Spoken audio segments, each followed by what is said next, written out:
Hello बच्चों, hello. कैसे हो आप सब? उम्मीद है आप सभी अपने घरों पर एकदम स्वस्थ है, मस्त है। आज हम बात करने वाले हैं यहाँ पर उप सहसंयोजक यौगिक वाले चैप्टर के वन शॉट रिवीजन के बारे में। बढ़िया से अच्छे से इस चैप्टर को हम अच्छे से कवर करेंगे ताकि आपने इस चैप्टर में जो पढ़ा है सारे लेक्चर्स में उसको एक लेक्चर में हम यहाँ पे कवर कर सकें।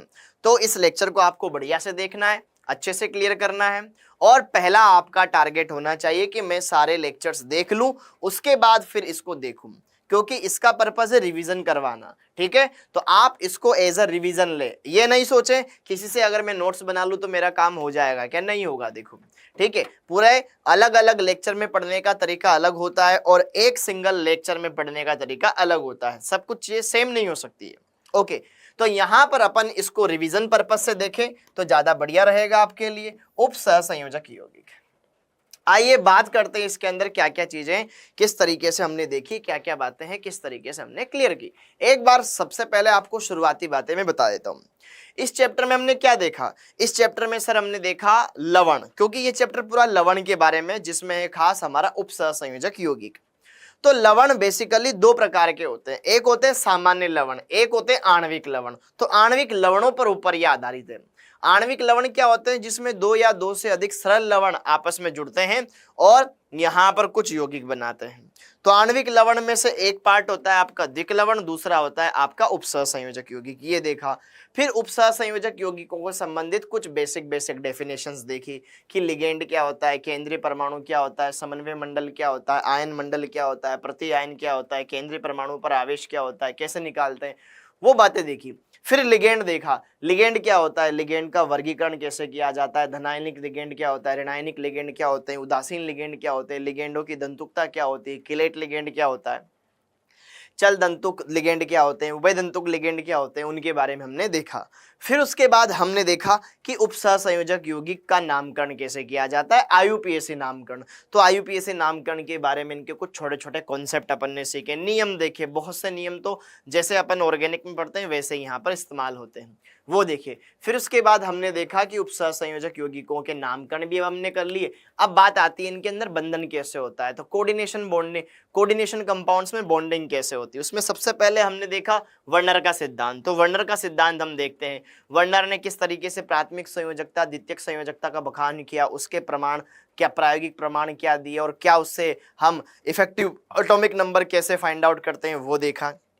फिर उसके बाद हमारे वीबीटी आ जाता है। वीबीटी में किस तरीके सारी बातें हमने देखी, संकरण का क्या रोल होता है, कैसे वहां पर हम उसकी ज्यामिति पता लगाते हैं, कैसे उसके अंदर कितने बाकी एक्स्ट्रा पॉइंट है, वो सारी चीजें अपन देखते हैं। फिर वीबीटी के बाद अपन सीएफटी देखते हैं। सीएफटी को बढ़िया देखते हैं, किस प्रकार से विपाटन होता है, ठीक है, डी कक्षकों का, उसको समझते हैं। फिर सीएफटी के अनुप्रयोग देखते हैं। सीएफटी के अनुप्रयोग में हम सीएफएससी भी देखते हैं, किस तरीके से सीएफएससी की गणना करते हैं। फिर उसके बाद देखते हैं हम वहां पर, उसके बाद उप सहसंयोजक यौगिकों में समावयवता, संरचनात्मक समावयवता क्या होती है और त्रिविम समावयवता क्या होती है, उस वाले पूरे पार्ट को देखते हैं, जिसमें ज्यामिति और प्रकाशिक बहुत ज्यादा इंपॉर्टेंट है। उसके अलावा हम बात करते हैं यहाँ पर कुछ विशेष प्रकार के कंपाउंड, जैसे कि धातु कार्बोनिल संकुल। धातु कार्बोनिल संकुलों में बॉन्डिंग कैसे होती है, सिनर्जिक बॉन्डिंग, उसको हमने समझा। और फिर कुछ अलग प्रकार के यहाँ पर कार्बधात्विक यौगिकों को भी अपन ने देखा और उप सहसंयोजक यौगिकों के अनुप्रयोग देखे और ये चैप्टर कंप्लीट किया। तो बहुत ही बढ़िया चैप्टर है। आइए शुरुआत करते हैं यहाँ पर बेसिक से। सबसे पहले मैं बात करूं यहाँ पर आणविक यौगिक। तो आणविक यौगिक क्या होता है कि जब दो या दो से अधिक साधारण लवणों को मिलाकर के उनका क्रिस्टलीकरण करवाया जाता है तो प्राप्त क्रिस्टल योगात्मक यौगिक कहलाते हैं या आणविक यौगिक कहलाते हैं। आणविक यौगिक बेसिकली दो प्रकार के होते हैं, एक अगर हम बात करें यहाँ पर द्विक लवण और दूसरा होता है उपसहसंयोजक यौगिक या जटिल यौगिक। अगर हम बात करें इसका साधारण उदाहरण, जैसे कि K2SO4.Al2SO4 होल थ्राइस 24H2O को जोड़ते हैं तो हमारे पास एक आणविक यौगिक प्राप्त होता है जो कि फिट करी। ठीक है, अब ये द्विक लवण होगा या उपसहसंयोजक यौगिक होगा, इसके बारे में भी हमने पढ़ा है। ठीक है, तो द्विक लवण क्या होते हैं कि ऐसे आणविक यौगिक जिनको जल में डालने पर वो अपना अस्तित्व खो देते हैं या आयनों में टूट जाए, तो इसको अगर अपन जल में डालेंगे तो ये आयनों में टूट जाता है। और उपसहसंयोजक ऐसे होते हैं जो जल में डालने के बाद भी अपना अस्तित्व बनाए रखते हैं, उनके अंदर जो मेन पार्ट होता है ना उपसहसंयोजक बंध, वो बना होता है, वो नहीं टूटता है। ठीक है, लिगेंड केंद्रीय परमाणु वो साथ में रहते हैं।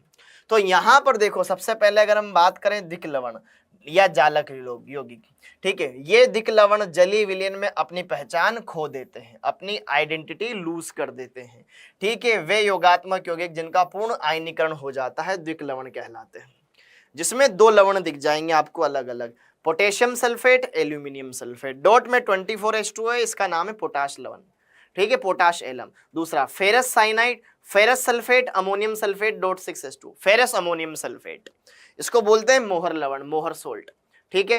Carnallite, KCl, dot MgCl2, dot 6H2, ये सारे के सारे उदाहरण किसके हैं, द्विक लवण के हैं, ठीक है, ये हमने देखा।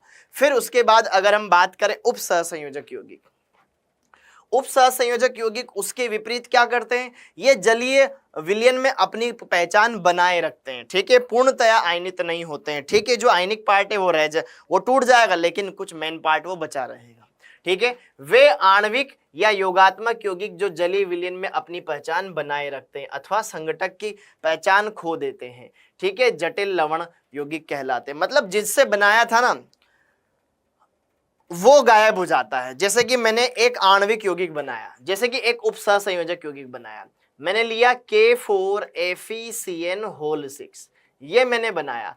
अब इसमें पोटेशियम आयन है, आयरन है, साइनाइड है, तो पोटेशियम तो मिल जाता है लेकिन आयरन नहीं मिल पाता, साइनाइड आयन नहीं मिल पाता, इनसे मिलकर ये बना था, तो इसके संघटक की पहचान ये खो देता है, ठीक है। तो जटिल यौगिक जलीय विलयन में अपनी पहचान बनाए रखते हैं, अर्थात अलग अलग आयनों में विभक्त नहीं होते हैं। तो देखो ध्यान से, K4FeCN6, अगर मैं इसको जल में डालूंगा तो देखो ये भी एक प्रकार का लवण है। जिस तरीके से एक सामान्य लवण में आगे धनायन लिखा होता है, पीछे ऋणायन लिखा होता है, तो ये बड़ा ब्रैकेट ये पूरा के पूरे एक समूह को व्यक्त करता है। तो बाहर वाला धनायन, पीछे वाला ऋणायन, ठीक है। तो ये पोटेशियम और ये जटिल भाग अलग अलग हो जाएगा, 4 पोटेशियम अलग हो गए, जटिल भाग अलग हो गया। लेकिन जटिल भाग के अंदर आप देखेंगे तो Fe है जिस पर +2 आवेश, इससे 4 साइनाइड जुड़े हुए उपसहसंयोजक बंध के द्वारा। तो ये तो अलग नहीं हो पाए ना, अरे हाँ या ना, क्या ये अलग हुए, नहीं हुए, ये अलग हुए, नहीं हुए, ये अलग हुए, नहीं हुए। तो इस प्रकार से इसमें ये रहता है, ये -4, इस पर टोटल चार्ज हो जाएगा, ठीक है, ओके डन। ये तो ये जटिल भाग बना रहेगा, ठीक है, ओके। अब यहां पर देखो ध्यान से, इसके अंदर अब इसके अंदर एक चीज होती है कि लिगेंड, अगर ये जो जुड़े हुए सारे के सारे परमाणु समूह एक जैसे हैं तो ऐसा संकुल कहलाता है होमोलेप्टिक, और अगर केंद्रीय परमाणु जुड़े हुए लिगेंड अलग अलग हो, एक से ज्यादा प्रकार के लिगेंड हो, तो वो संकुल कहलाता है हेटेरोलेप्टिक संकुल। तो होमोलेप्टिक क्या होता है, जिसमें सारे के सारे 6 के 6 लिगेंड एक जैसे हो गए, अमोनिया, ठीक है। और हेटेरोलेप्टिक जिसमें एक से ज्यादा प्रकार के लिगेंड हुए, जैसे कि इसमें EN भी है, क्लोरीन भी है, ठीक है, या फिर मैं और बता दूं आपको PTNH3 का होल ट्वाइस, ठीक है, Cl2, इसमें 2 लिगेंड हो गए, एक अमोनिया हो गया और एक क्लोरीन हो गया, 2 अलग अलग प्रकार के लिगेंड हो गए, संख्या कितनी भी हो सकती है उनकी, हाँ या ना। तो ये हो गया हेटेरोलेप्टिक। होमोलेप्टिक में जितने भी लिगेंड है सारे के सारे सेम ही रहेंगे, जैसे कि इसमें K4FeCN6, 6 के 6 लिगेंड साइनाइड है, डन, ये अपन ने देखा। अब यहां पर जो उपसहसंयोजक यौगिक होते हैं उससे संबंधित कुछ बेसिक डेफिनेशन। सबसे पहले डेफिनेशन केंद्रीय परमाणु। तो केंद्रीय परमाणु तो आप जानते ही हैं कि जो बड़े कोष्टक के अंदर धातु परमाणु लिखा होता है वही केंद्रीय परमाणु होता है, जो बड़े कोष्टक के अंदर धातु परमाणु लिखा होता है वही केंद्रीय परमाणु होता है। और जनरली जो धातु परमाणु देखने को मिलता है वो आपको D ब्लॉक का देखने को मिलेगा, S ब्लॉक का, P ब्लॉक का परमाणु उपसहसंयोजक यौगिक उतने नहीं बनाता जितने कि D ब्लॉक का बनाता है। क्यों? क्योंकि D ब्लॉक के तत्वों का Z इफेक्ट ज्यादा होता है, ठीक है, इनका नाभिकीय आकर्षण बल ज्यादा होता है क्योंकि ये उच्च आवेश दर्शाते हैं ना, अधिक ऑक्सीकरण अवस्थाएं दर्शाते हैं, तो इन पर धनावेश ज्यादा आता है। इस वजह से क्या होता है, इनका Z इफेक्ट ज्यादा रहता है और ये ऋणायन के इलेक्ट्रॉन अवरोह को अपनी तरफ ज्यादा खींच पाते हैं, ठीक है, और उपसहसंयोजक बंध बना पाते हैं D ब्लॉक के तत्व। हाँ जी, धातु आयन जो ऋणायन, धनायन अथवा उदासीन परमाणुओं के साथ जटिल आयन बनाता है केंद्रीय धातु आयन कहलाता है, ठीक है। केंद्रीय धातु आयन इलेक्ट्रॉन युग्मग्राही होता है, यह क्या करता है, लोन पेयर एक्सेप्ट करता है। याद है ना आपको कि जब कोई लिगेंड, इस आयन पर कोई भी लिगेंड जुड़ रहा होता है तो लिगेंड उपसहसंयोजक बंध बनाता है, इसके अंदर इलेक्ट्रॉन डोनेट करता है। तो ये इलेक्ट्रॉन युग्म ग्राही, ये इलेक्ट्रॉन युग्म दाता, तो ये इलेक्ट्रॉन युग्म दाता होता है, ये ग्राही होता है। दाता स्पीशीज के साथ उपसहसंयोजक बंध बनाता है। सामान्यतः डी ब्लॉक से संबंधित होता है। डी ब्लॉक के तत्व उच्च आवेश घनत्व और रिक्त कक्षकों की उपलब्धता के कारण संकुल यौगिक बनाने की प्रवृत्ति रखते हैं, क्योंकि कोई एक्स्ट्रा बंध तब बना पाएगा ना जब उसके पास इलेक्ट्रॉन रखने के लिए स्पेस हो। डी कक्षक अवेलेबल होता है, यहाँ बन जाता है। डन, ये बात हो गया क्लियर। अगली यहां पर अगर हम बात करें जटिल आयन क्या होता है, जटिल आयन क्या होता है, वही भाग। जैसे कि अगर मैं बात करूं K4FeCN6, जैसे हमने इसको पानी में डाला था, जैसे ही हमने इसको क्या किया, पानी में डाल दिया, इसके दो पार्ट बन गए, 4 तो पोटेशियम आयन हो गए और यहां पर पूरा का पूरा एक जटिल आयन हो गया FeCN6, FeCN6 और इस पर -4 आवेश। तो ये है आपके पास जटिल भाग है। ओके, और ये है आपके पास बाहर वाला भाग, ठीक है, प्रति आयन, इसको बोलते हैं प्रति आयन, जो आयनित हो जाता है, अलग हो जाता है, ठीक है, जटिल भाग को छोड़ करके बचा हुआ भाग। हाँ जी, तो जटिल आयन क्या होता है, धनायन, ऋणायन, उदासीन अणुओं से युक्त धातु आयन का समूह जटिल आयन कहलाता है। देखो इसमें जटिल आयन में क्या होगा, एक तो धातु परमाणु रहेगा, केंद्रीय धातु परमाणु, उसके साथ में कोई भी उदासीन परमाणु हो सकता है, उदासीन अणु हो सकता है, आयन हो सकता है, जो कि लिगेंड कहलाता है। तो लिगेंड और केंद्रीय परमाणु युक्त भाग जटिल आयन कहलाता है, ठीक है, डन। जैसे कि इसमें जटिल भाग ये है, अगर मैं बात करूं CuNH3 और बाहर लगा दिया मैंने सल्फेट, तो इसमें जटिल भाग ये वाला हो जाएगा, ठीक है। और कुछ संकुल ऐसे आ गए जैसे कि PtNH3 और दूसरा भी बड़ा ब्रैकेट PtCl4। अब इसमें देखो ये भी बड़ा कोष्टक, ये भी बड़ा कोष्टक, मतलब ये भी जटिल है, ये भी जटिल है, इस प्रकार से अपन देख सकते हैं। Done done. अब उप सहसंयोजन संख्या, उप सहसंयोजन संख्या, इसको समन्वय संख्या भी कहा जाता है, इसको समन्वय संख्या भी कहा जाता है। इंग्लिश में बोलते हैं कोऑर्डिनेशन नंबर, इंग्लिश में बोलते हैं कोऑर्डिनेशन नंबर, मतलब CN, कोऑर्डिनेशन नंबर।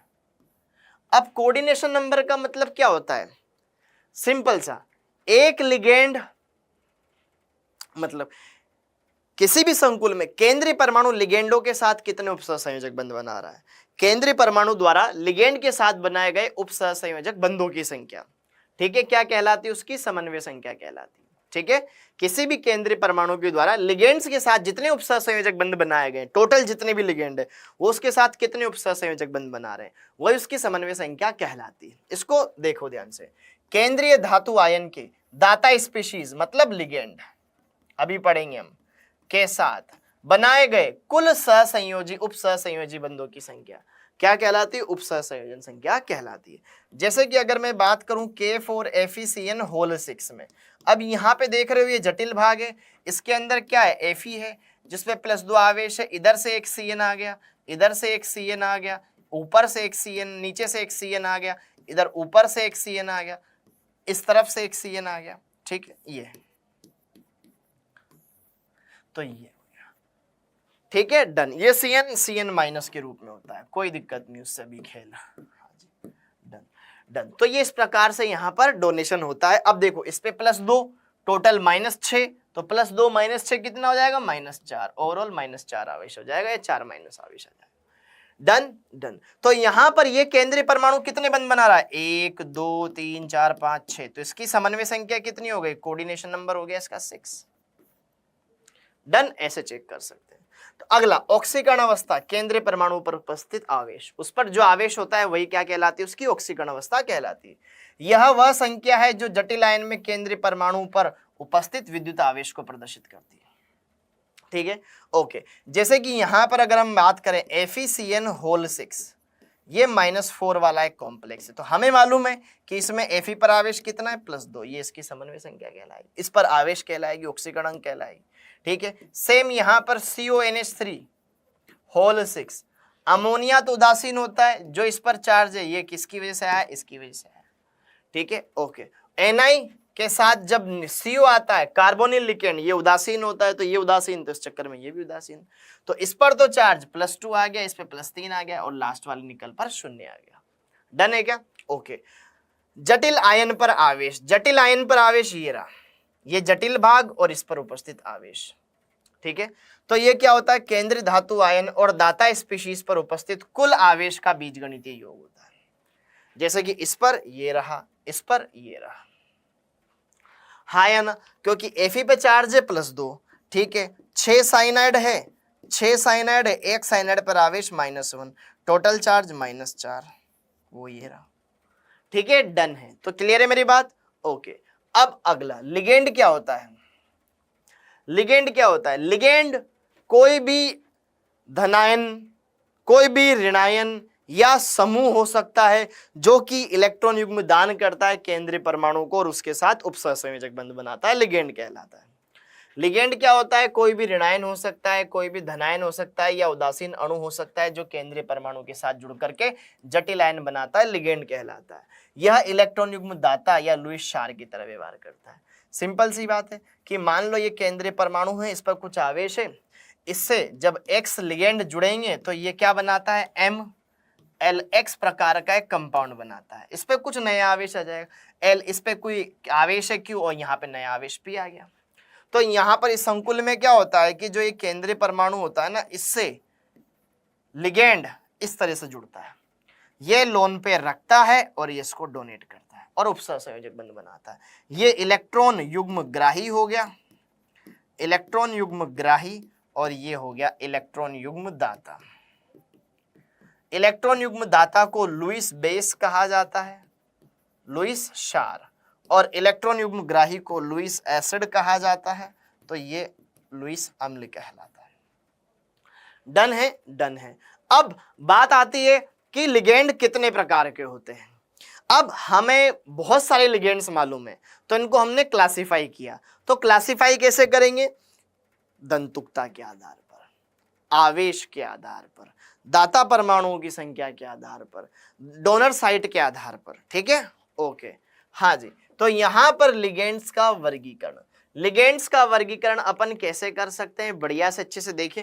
तो सबसे पहले लिगेंडों का वर्गीकरण करें उससे पहले देखते हैं अपन दंतुकता, डेंटिसिटी, डेंटिसिटी, हाँ जी। डेंटिसिटी क्या होता है, कोई एक लिगेंड है, उस लिगेंड के द्वारा कितने उपसहसंयोजक बंध बनाए जा रहे हैं केंद्रीय परमाणु के साथ, वही उसकी दंतुकता कहलाती है। ये लिगेंड की क्षमता है कि वो केंद्रीय परमाणु के साथ कितने उपसहसंयोजक बंध बना रहा है। तो यहां पर हम बात करेंगे एक लिगेंड द्वारा बनाए गए उपसहसंयोजक बंधों की संख्या, उपसहसंयोजक बंधों की संख्या, बंधों की संख्या, ठीक है। एक लिगेंड द्वारा बनाए गए उपसहसंयोजक बंधों की संख्या, या फिर दूसरी बात क्या, दूसरी बात ये कि यार एक संकुल में जो लिगेंड है उस लिगेंड के अंदर डोनर साइट, हम पढ़ेंगे अभी जब अपन लिगेंड को देखते हैं तो उसके अंदर देखते हैं ना कि किसी में परमाणु तो ज्यादा है लेकिन दान करने वाला कोई एक ही परमाणु होता है, तो डोनर साइट उसको बोलते हैं दाता परमाणु, ठीक है, हाँ जी। लिगेंड में उपस्थित दाता परमाणुओं की संख्या, लिगेंड में उपस्थित दाता परमाणुओं की संख्या,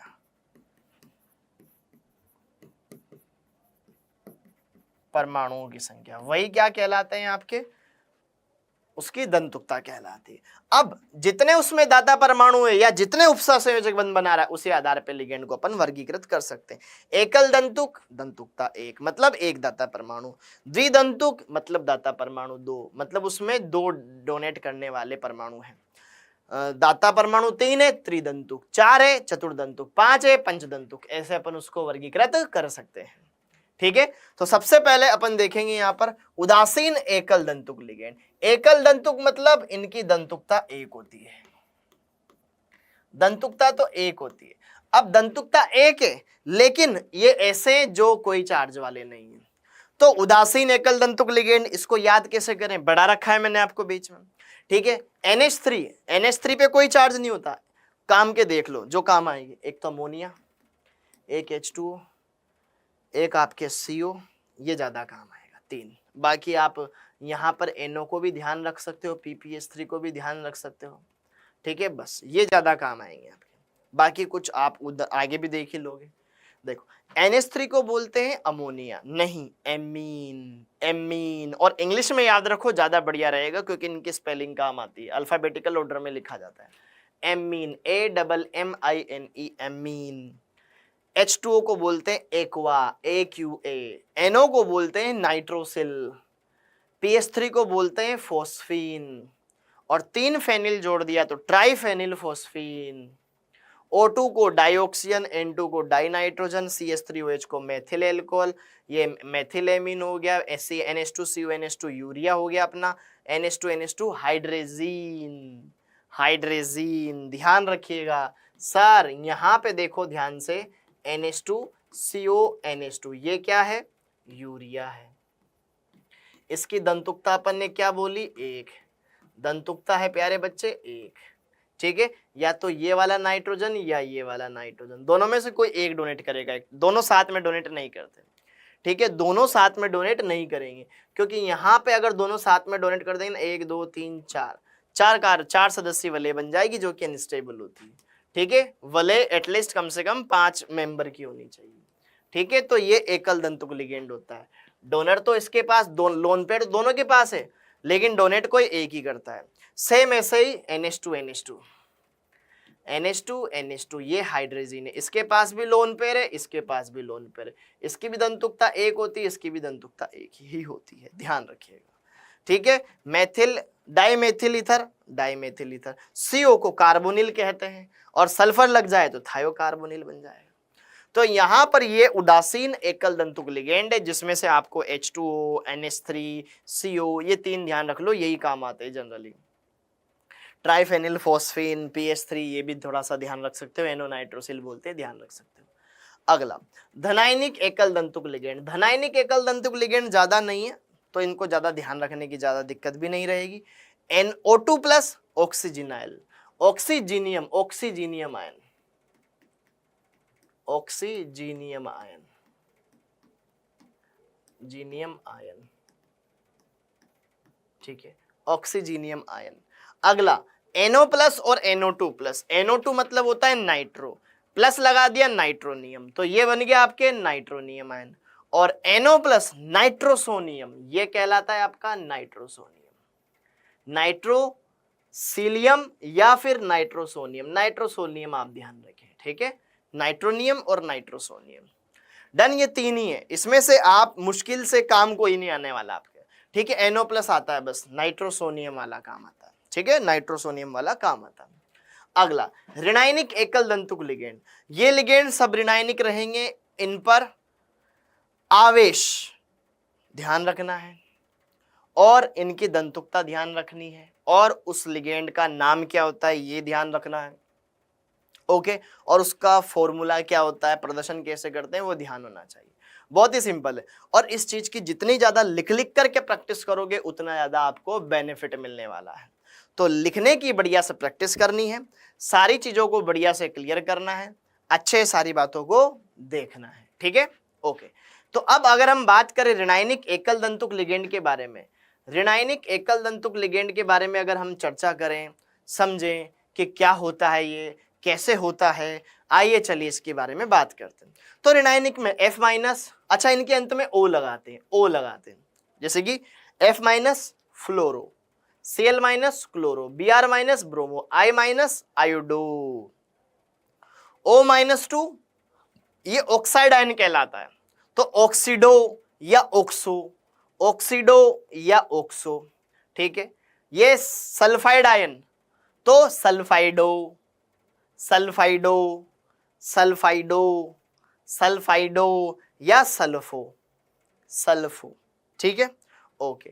OH minus hydroxide ion, hydroxide ion तो इसको बोलते हैं हाइड्रोक्सो, इसको बोलते हैं हाइड्रोक्सो या हाइड्रोक्सीडो, ठीक है।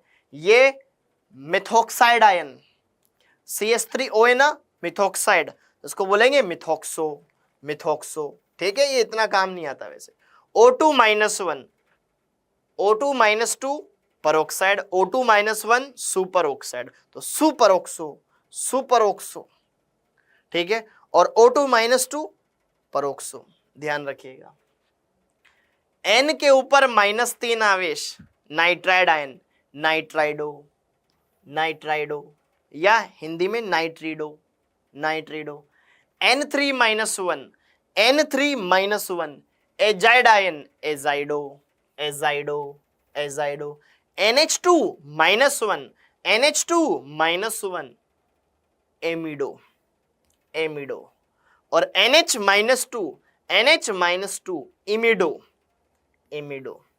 H minus hydride ion, hydrido, hydrido, hydrido, ठीक है। ये हो गए, ये हो गए कुछ, ठीक है। इसके अलावा मैंने आपको कार्बोनेटो आयन लिखवाया है, मैंने आपको सल्फेटो आयन लिखवाया है, मैंने आपको नाइट्रेटो आयन लिखवाया है, ठीक है, मैंने आपको नाइट्रेटो आयन लिखवाया हुआ है, ये नाइट्रेटो, ये नाइट्राइटो, ठीक है, लिखवाया है ना, ठीक है। कार्बोनेटो हो गया।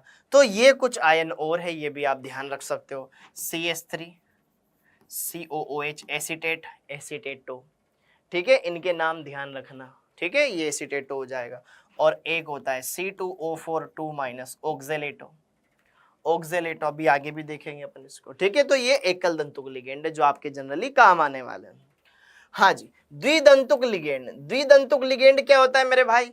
द्विदंतुक लिगेंड क्या होता है? जिनकी दंतुकता 2 होती है, मतलब लिगेंड के अंदर 2 दाता परमाणु रहेंगे जो लोन पे डोनेट करेंगे, और डोनेट करने से एक वलय बनेगी, और वो वलय स्टेबल भी रहती है। 5 सदस्यीय वलय स्टेबल होती है, 5 सदस्यीय 6 सदस्यीय वलय स्टेबल होती है, ठीक है। उससे कम की बन रही है अनस्टेबल, उससे ज्यादा की बन रही है तो भी अनस्टेबल, ठीक है, ओके। लिगेंड जिसके पास 2 दाता परमाणु हो या 2 दाता भाग हो, डोनर साइट। सबसे पहले अगर हम बात करें एथिलीन डाइएमीन, एथिलीन क्या होता है? CH2 डाइएमीन अगल बगल NH2 लगा दो, तो ये CH2 अगल बगल में NH2 इसके पास लोन पर, इसके पास लोन पर, ये केंद्रीय परमाणु 1 2 3 4 5 सदस्यीय वलय बन गई, ठीक है। एथिलीन डाइएमीन, इसको EN से प्रदर्शित करते हैं। आवेश कोई नहीं है, आवेश कुछ नहीं है, आवेश 0 है, तो ये उदासीन हो गया। दाता परमाणु 2 नाइट्रोजन, एक 5 सदस्यीय वलय बनती है, ठीक है। अगला डाइपिरिडीन, डाइपिरिडीन, डाइपिरिडीन इसको बोलते हैं, डाइपिरिडल लिखा हुआ है यहाँ पे, डाइपिरिडीन बोलते हैं इसको, डाइपिरिडीन, इसको DIPY से दर्शाते हैं, DIPY से दर्शाते हैं, डाइपिरिडीन। अच्छा, उदासीन में हम एक और लिख सकते हैं पिरिडीन, ठीक है, ये पिरिडीन, ये उदासीन होती है, एकल दंतुक होती है, ठीक है, डन। हाँ जी, थोड़ा सा अब अगला ऑक्जेलेटो, C2O4 2-, ऑक्जेलेटो में क्या होता है? CO O- होता है, ठीक है। वही माइनस माइनस क्या करता है? केंद्रीय परमाणु के साथ बॉन्ड बनाता है, 1 2 3 4 5 सदस्यीय वलय बन गई, -2 इस पर आवेश होता है, C2O4 2-, इसको ऐसे भी दर्शाते हैं या ऐसे भी दर्शाते हैं, ऑक्जेलेटो, ओ लिखा हुआ है नाम के अंत में, मतलब ये ऋणायनिक लिगेंड हो गया। अगला ग्लाइसिनेटो, देखो अगर दोनों दाता परमाणु सेम है ना तो सिमेट्रिकल, देखो यहां पर भी नाइट्रोजन है, इधर भी नाइट्रोजन है, ये सममित द्विदंतुक लिगेंड हो गया। यहां पर डाइपिरिडीन में इधर भी ये है, इधर भी ये है, तो ये भी सममित द्विदंतुक लिगेंड हो गया। इधर देखो O-, ये भी सममित द्विदंतुक लिगेंड हो गया। लेकिन अगर दाता परमाणु दोनों अलग अलग हो जाए तो फिर उसको असममित द्विदंतुक लिगेंड कहेंगे। जैसे कि देखो ध्यान से, ग्लाइसिनेटो, ग्लाइसिनेटो में आपको पता है एक तरफ तो नाइट्रोजन होता है और एक तरफ O- होता है, ये भी दान करता है, ये भी दान करता है, आवेश -1 है, ठीक है। दाता परमाणु एक O- है, एक नाइट्रोजन है, वलय 5 सदस्यीय बन जाएगी, 1 2 3 4 5 सदस्यीय वलय बन गई। ग्लाइसिनेटो असिमेट्रिकल, अनसिमेट्रिकल का मतलब असममित द्विदंतुक लिगेंड हो गया ये। सेम यहां पर अगर हम बात करें AC, एसिटिल एसिटोनेटो, एसिटाइल एसिटोनेटो, हिंदी में एसिटिल एसिटोनेटो, इंग्लिश में एसिटाइल एसिटोनेटो, एसिटाइल एसिटोनेटो। यह क्या होता है? यह भी असममित द्विदंतुक लिगेंड होता है। एक में तो डबल बॉन्डेड O और एक में O- डोनेट करता है, और ध्यान रखिएगा यहां 6 सदस्यीय वलय बनती है, 1 2 3 4 5 6, 6 मेंबर्ड रिंग का फॉर्मेशन होता है, ओके डन। और DMG, डाइमेथिल ग्लाइऑक्सीमेटो, O। यहाँ पे देखो ध्यान से, ये नाइट्रोजन ये नाइट्रोजन, ठीक है, दोनों दाता परमाणु सेम ही है। ओके, दोनों दाता परमाणु सेम ही है, ठीक है, तो ये भी एक सममित है, दोनों दान करने वाले सेम ही ना। बस हाँ, ये ध्यान रखना, इधर O माइनस होता है, इधर OH होता है। सच को सम्मित माने या असम्मित? देखो भाई, इसको किससे मिल रहा है? दोनों नाइट्रोजन से मिल रहा है, तो सम्मिति माने आप इसको। क्या मानेंगे? सम्मिति मानेंगे। क्या मानेंगे? सम्मिति मानेंगे। डन। ये भी नाइट्रोजन है, ये भी नाइट्रोजन, देने वाले दोनों सेम सेम है ना, इसलिए। ओके, क्या ये बात हो गई? क्या ये बात क्लियर हो गई? इसके बाद एक होता है बहुदंतुक लिगेंड। बहुदंतुक लिगेंड, बहुदंतुक लिगेंड। बहुदंतुक लिगेंड की कैटेगरी में किसको रखा गया है, याद है आपको? EDTA4 minus. EDTA4 माइनस, इसका पूरा नाम क्या है? Ethylene diamine tetra acetato. Ethylene diamine tetra acetato, ठीक है। आवेश कितना है? -4 है। इथाइलिन समूह क्या होता है? इथाइलिन समूह भाई साहब ये होता है CH2 सिंगल बॉन्ड CH2। फिर यहां पर क्या होता है? इससे जुड़ा होता है नाइट्रोजन, इधर भी जुड़ा होता है nitrogen. 4 acetate, CH2 C double bond O, O negative, यहां पर CH2 C double bond O, O negative. Similarly इधर यहां पर क्या आएगा? CH2 C double bond O, O negative. इधर भी क्या आएगा? CH2 C double bond O, O negative, ठीक है। इसके पास भी लोन पेयर होता है, इधर भी लोन पेयर होता है। तो दाता परमाणु 1 2 3 4 5 6, टोटल इसकी दंतुकता होती है 6। एथिलीन डाइएमीन, इसकी दंतुकता कितनी होती है? 6 होती है। दंतुकता होती है मेरे भाई 6, ठीक है, इसलिए ये षट दंतुक लिगेंड कहलाता है, ठीक है। और यहां पर 5 सदस्यीय वलय बनती है, 5 सदस्यीय वलय बनती है। और वो भी कितनी बनती है? टोटल 6 ना, तो 5 सदस्यीय वलय बनती है इसमें, 5 सदस्यीय वलय बनती है 5, ठीक है। दाता आवेश है इस पर -4, EDTA शॉर्ट में दर्शाते हैं, ठीक है। डन, ये हो गया। फिर उसके बाद आता है उभयदंतुक लिगेंड। उभयदंतुक एम्बिडेंट, इसमें दाता परमाणु तो एक से ज्यादा होते हैं, लेकिन जब बंद बनाने की बारी होती है कोई एक ही जाता है, दूसरा नहीं जाता। जैसे साइनाइड, साइनाइड में कार्बन भी दाता परमाणु होता है, नाइट्रोजन भी दाता परमाणु होता है। कार्बन के ऊपर ऋणावेश होता है, इलेक्ट्रॉन घन है तो नेगेटिव चार्ज, वहां से वो लोन पेयर रखता है। और नाइट्रोजन के बाद खुद का ही होता है, ठीक है। तो कार्बन डोनेट करे तो साइनाइड, ठीक है, साइनो। और अगर नाइट्रोजन डोनेट करे आइसोसाइनो, ऐसे, ठीक है। ये साइनिडो, आइसोसाइनिडो, ऐसे नाम लिखते हैं। तो जरा देखो ध्यान से, लिगेंड जिसमें 2 दाता परमाणु होते हैं, ठीक है, परंतु उपसह संयोजन के समय लिगेंड में कौन दोनों में से कोई एक ही परमाणु भाग लेता है। जैसे कि साइनाइड, अगर साइनाइड में कार्बन भाग ले रहा है इसका नाम हो जाएगा साइनिडो, और अगर नाइट्रोजन डोनेट कर रहा है तो आइसोसाइनिडो। ऐसे ही साइनेट OCN, अगर साइनेट का O डोनेट कर रहा है तो साइनेटो, और अगर नाइट्रोजन डोनेट कर रहा है आइसोसाइनेटो, नेटो, ठीक है। तो यहां पर OCN, ये साइनेट लिगेंड, तो साइनेटो। नाइट्रोजन डोनेट कर रहा है तो आइसोसाइनेटो, साइनेटो O, साइनेटो N। इसमें ऑक्सीजन दाता है, इसमें नाइट्रोजन दाता है, साफ पता चल रहा है। ऑक्सीजन की जगह सल्फर लगा दें तो ये क्या हो जाएगा? थायोसाइनेट आयन, तो थायोसाइनेटो, ठीक है, या आइसोथायोसाइनेटो या thiocyanato S, thiocyanato N। Same ऐसे ही यहां पर NO2 के अंदर, NO2 के अंदर अगर ऑक्सीजन जोड़ रहा है, नाइट्राइट आयन है, nitrito, nitrito O, nitrito N, ठीक है, नाइट्राइटो O, नाइट्राइटो N। ये नाइट्रिटो हो गया, ये नाइट्रो हो गया, या ऐसे लिख सकते हैं। तो ये हो गए आपके पास उभयदंतुक लिगेंड। उभयदंतुक लिगेंड। किलेटिंग लिगेंड क्या होते हैं? जो वलय बनाते हैं। जितने भी जो द्विदंतुक होते हैं, बहुदंतुक लिगेंड होते हैं, वो सारे के सारे। किलेटिंग लिगेंड, द्विदंतुक अथवा बहुदंतुक लिगेंड जो केंद्रीय परमाणु के साथ जुड़ करके वलय बनाते हैं, किलेटिंग लिगेंड कहलाते हैं। वलयों की संख्या दंतुकता -1, जैसे कि षट दंतुक है, दंतुकता 6, 6 -1 5, 5 वलय बन जाएगी, कराया अपन ने। अब उसके बाद आता है अगला। अगला पार्ट आता है इसमें कि सर उपसहसंयोजक यौगिक तो अपन ने समझ लिए, उनके अंदर केंद्रीय परमाणु क्या होता है, लिगेंड क्या होता है, सारे पार्ट भी देख लिए। केंद्रीय परमाणु पर आवेश क्या होता है वो भी देख लिया, लिगेंड को भी समझ लिया, लिगेंड के वर्गीकरण, लिगेंडों के प्रकार वो भी देख लिए। अब अगली बात आती है नामकरण। तो नामकरण कैसे करते हैं? IUPAC अल्फ्रेड वर्नर साहब, जिनको फादर ऑफ कोऑर्डिनेशन केमिस्ट्री भी कहते हैं प्यारे बच्चों, इन्होंने ही उपसहसंयोजक यौगिकों के नामकरण के कुछ सुझाव दिए कि ऐसे ऐसे आप नामकरण कर सकते हो, जो कि एकदम सिंपल है। IUPAC ने उनको स्वीकार कर लिया और नामकरण कर दिया। जैसे सामान्य लवण का करते हैं वैसे ही धनायन का नामकरण पहले करेंगे और ऋणायन का बाद में करेंगे। धनायन, अच्छा प्रति आयन का पता है ना, जो बाहर होता है सिंपल आयन।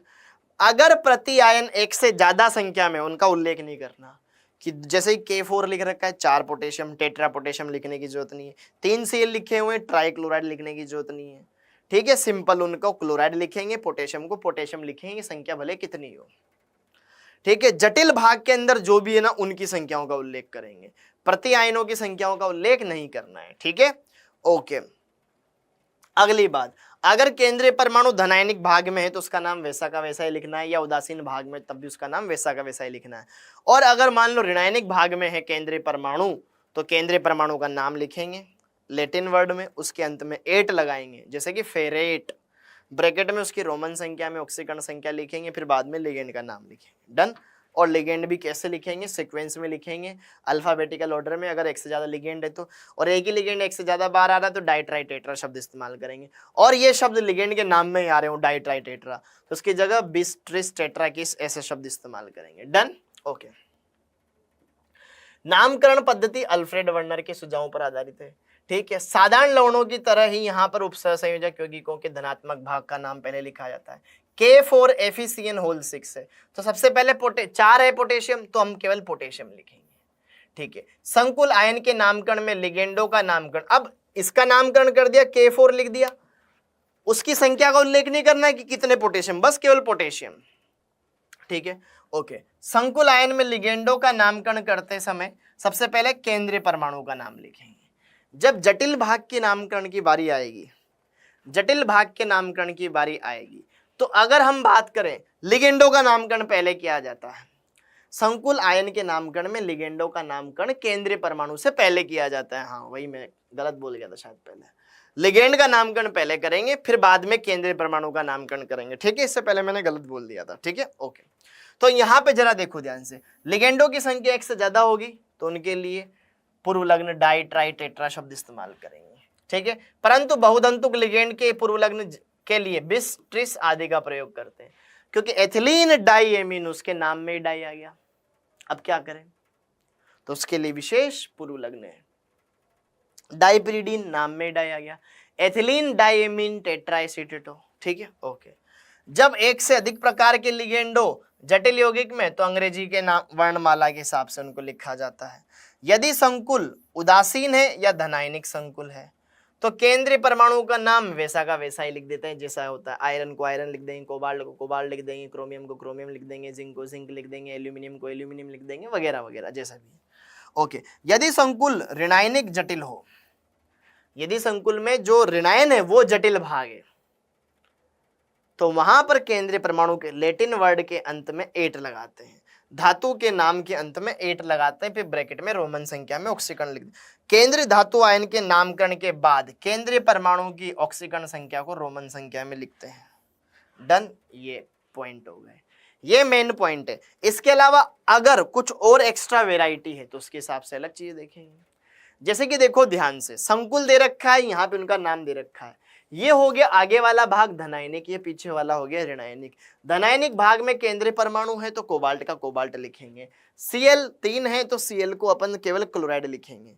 ये ऋणायन हो गया ना बेटा, अगर यही अंदर होता तो लिगेंड हो जाता, फिर क्लोरो लिखते, अदरवाइज Cl माइनस होता है, अदरवाइज Cl माइनस होता है, ठीक है, डन। तो यहाँ पे हमने इसको देख लिया, बढ़िया सच्चे से क्लियर कर लिया, ठीक है। तो यहाँ पर 6 अमोनिया है, हेक्साइमीन, फिर कोबाल्ट, फिर ऑक्सीकरण संख्या। ऑक्सीकरण संख्या कैसे निकालते हैं? X मान करके, जैसे कि मैं 1 की बता देता हूँ, बाकी मैंने क्लास में बता ही रखा है। देखो जिसकी ऑक्सीकरण संख्या ज्ञात करनी उसको x मान लो, कोबाल्ट की। अब 6 अमोनिया है, अमोनिया तो उदासीन होता है, कोई आवेश नहीं आता। 3 क्लोरीन है इसमें, 1 क्लोरीन पर -1 होता है, कुल आवेश 0, तो x बराबर कितना आ जाएगा, प्लस का 3 आ जाएगा। थर्ड इस पर आवेश हो जाएगा, hexa amine cobalt third chloride, ये हो गया इसका नामकरण। फिर इसमें क्रोमियम है, 4 H2O है, 2 Cl है। अब दो लिगेंड आ गए, क्लोरीन भी और एक्वा भी। क्लोरीन के लिए तो क्लोरो लिखते हैं और H2O के लिए एक्वा लिखते हैं, ए आ जाएगा। टेट्रा एक्वा डाइक्लोरो या डाइक्लोरिडो, टेट्रा एक्वा डाइक्लोरो या डाइक्लोरिडो। फिर क्रोमियम आएगा, ये क्रोमेट आएगा, क्रोमियम क्योंकि केंद्रीय परमाणु धनायनिक भाग में क्रोमियम। अब H2O उदासीन होता है, क्लोरीन पे -2, यहाँ पे -1, टोटल -3, उसपे +3 आ जाएगा, थर्ड क्लोराइड, ये हो गया। अगला, आगे पीछे कुछ नहीं है, उदासीन है, आगे पीछे कुछ नहीं है, उदासीन है, न तो आगे प्रतिआयन है न पीछे प्रतिआयन है, ठीक है, ओके, उदासीन है। तो प्लेटिनम का प्लेटिनम लिखेंगे। एमीन के क्लोरो, एमीन, तो di amine tetra chloro, di amine tetra chloro, platinum 4, आवेश निकाल के। फिर यहां पर 3 अमोनिया है, 3 HCl है, बाहर कुछ नहीं है, तो try amine trichloro cobaltate, cobalt third chloride, try amine trichloro cobalt third, ठीक है, ओके। अच्छा, बाहर कोई है ही नहीं, क्लोराइड लगाने की जरूरत ही नहीं है। K3CONO2 का होल 6, पोटेशियम लिखेंगे कि ट्राई पोटेशियम लिखेंगे, केवल पोटेशियम, पोटेशियम। हेक्सा NO2 क्या बोलते हैं, नाइट्राइट आयन, हेक्सा नाइट्राइटो या hexa nitrato, potassium hexa nitro, nitro, NO2 को नाइट्रो ही बोलते हैं, ठीक है, nitro, cobaltate third, cobaltate third, 8 क्यों लगा, क्योंकि अब केंद्रीय परमाणु ऋणायनिक भाग में। Na2FeCN होल 5 और NO प्लस, Fe के साथ जब भी NO आएगा प्लस में आता है, तो इस पर प्लस 1 पर +1, 2 पे +2, तो टोटल +3 हो गया। साइनाइड पे -5, तो इस चक्कर में इस पे आ जाएगा +2, Fe+2 वाला है। तो सोडियम पेंटासाइनो नाइट्रोसोनियम फेरेट सेकेंड, ठीक है, सोडियम पेंटासाइनो नाइट्रोसोनियम फेरेट सेकेंड, ये इसका नाम हो गया। क्या नाम है इसका, सोडियम नाइट्रोप्रोसाइड, ठीक है, डन। NiCl4 नेगेटिव, ये ऋणायन हो गया क्योंकि इस पे -2 आवेश है, तो tetra chloro निकलेट second, tetra chloro निकलेट second ion. अब ये सेकंड क्यों आया, अरे आवेश निकालोगे ना x मान करके, टोटल आवेश -2 के बराबर कर देना। ये रुथेनियम है, धनायन है, पेंटा क्लोरो है, 1 क्लोरी, पेंटा अमोनिया है और 1 क्लोरो है, तो पेंटा एमीन, ठीक है, penta amine chloro ruthenium third ion.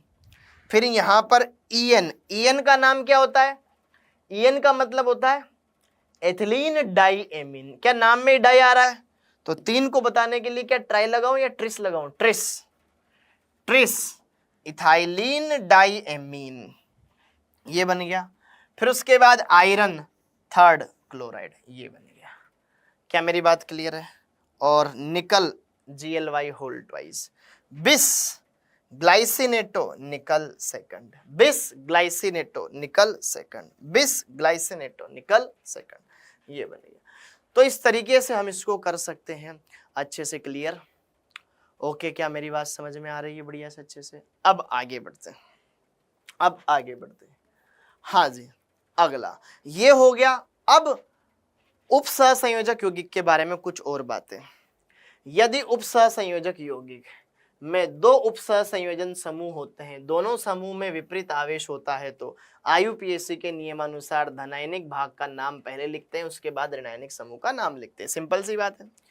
अगर देखो दोनों के दोनों ही जटिल है, तो अब आगे वाला ऑब्वियसली सी बात है धनायनिक भाग रहा होगा, पीछे वाला ऑब्वियसली सी बात है ऋणायनिक भाग रहा होगा, ठीक है। तो धनायनिक भाग का नाम पहले लिखा जाएगा, फिर बाद में ऋणायनिक भाग का नाम लिखा जाएगा। गॉट इट, ठीक है। तो यहां पर अब इसका नामकरण कैसे करना होता है वो मैंने आपको बीच में बताया हुआ है, ठीक है। अब देखो प्लेटिनम है, यहाँ भी प्लेटिनम है, x मान के निकाल सकते हो, ठीक है। ये तो उदासीन है, 4 पर -4 हो जाएगा, इस पे +2 आ जाएगा, इस पे भी +2 आ जाएगा, ठीक है। ये भी प्लस दो ही आएगा ना।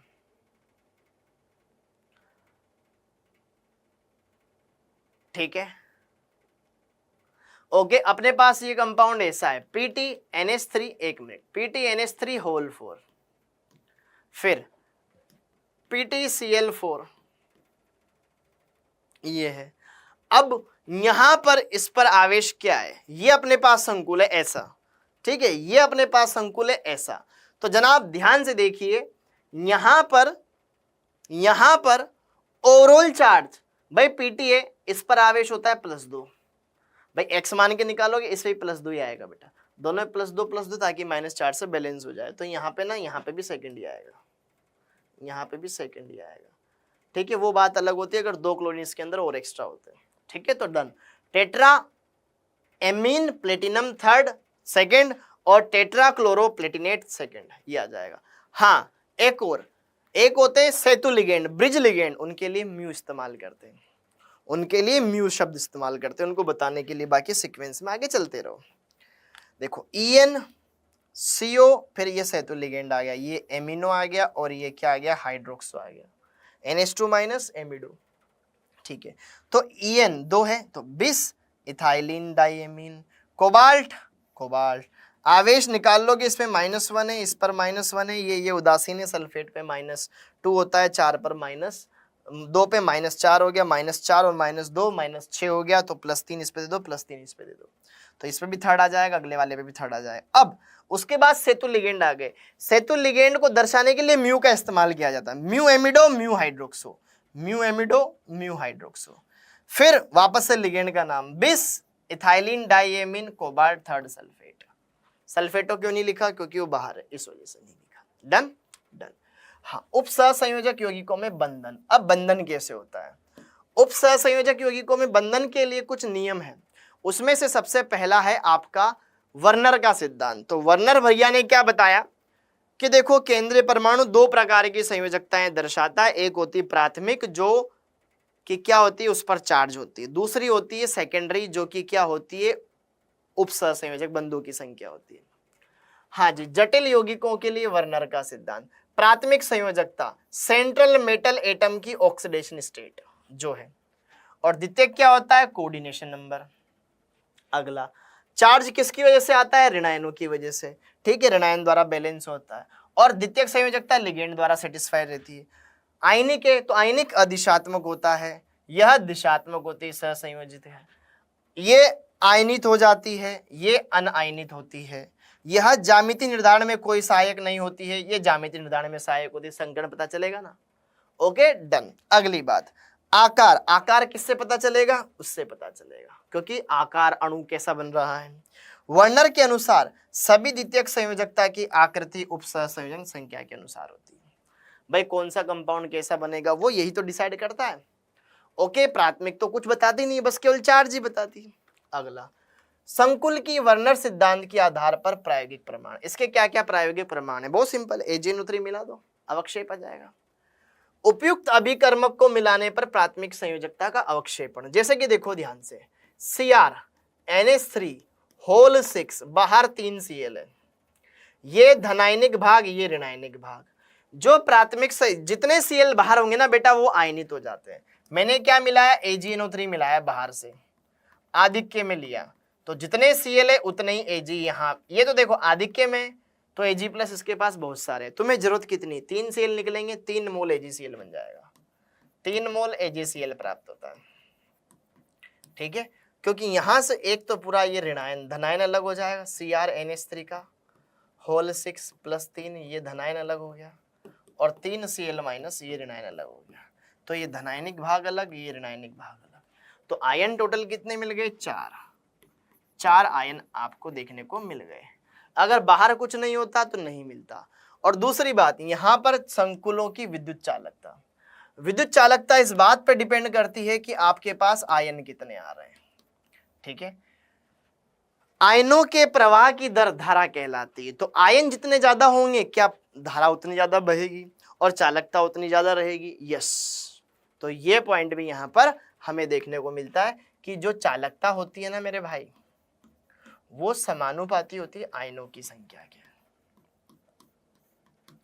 आयनों की संख्या के। आयनों की संख्या जितनी ज्यादा रहेगी चालकता उसकी उतनी ही ज्यादा रहेगी। क्या मेरी बात क्लियर है? ये बात भी आपको बढ़िया समझ में आनी चाहिए। ठीक है, जितने ज्यादा आयन रहेंगे उतनी ज्यादा उसकी चालकता रहेगी। जैसे कि अगर मैं बात करूं Cr NH3 होल 6 और तीनों के तीनों Cl बाहर कर दिए तो कितने आयन मिलेंगे इससे बताओ?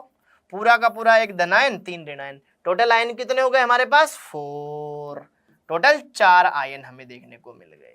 सेम अगर मैं बात करूं Cr NH3 का, यहां पर 5 हो गया, एक Cl अंदर 2 Cl बाहर, तो यहां पर टोटल कितने आयन मिलेंगे आपको? 3। यस और नो? अगला Cr NH3 का होल 4 Cl2 एक Cl बाहर, कितने आयन? पूरा 1 और ये 2 आयन। इस तरीके से। और अगर हम बात करें Cr NH3 3 और Cl भी तीनों के तीनों अंदर, बाहर कुछ है ही नहीं, तो आयन कितने मिलेंगे? 0 आयन।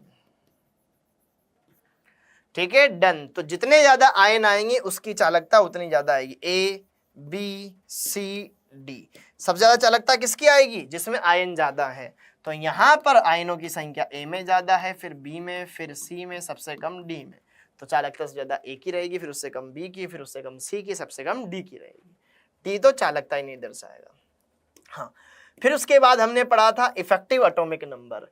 इफेक्टिव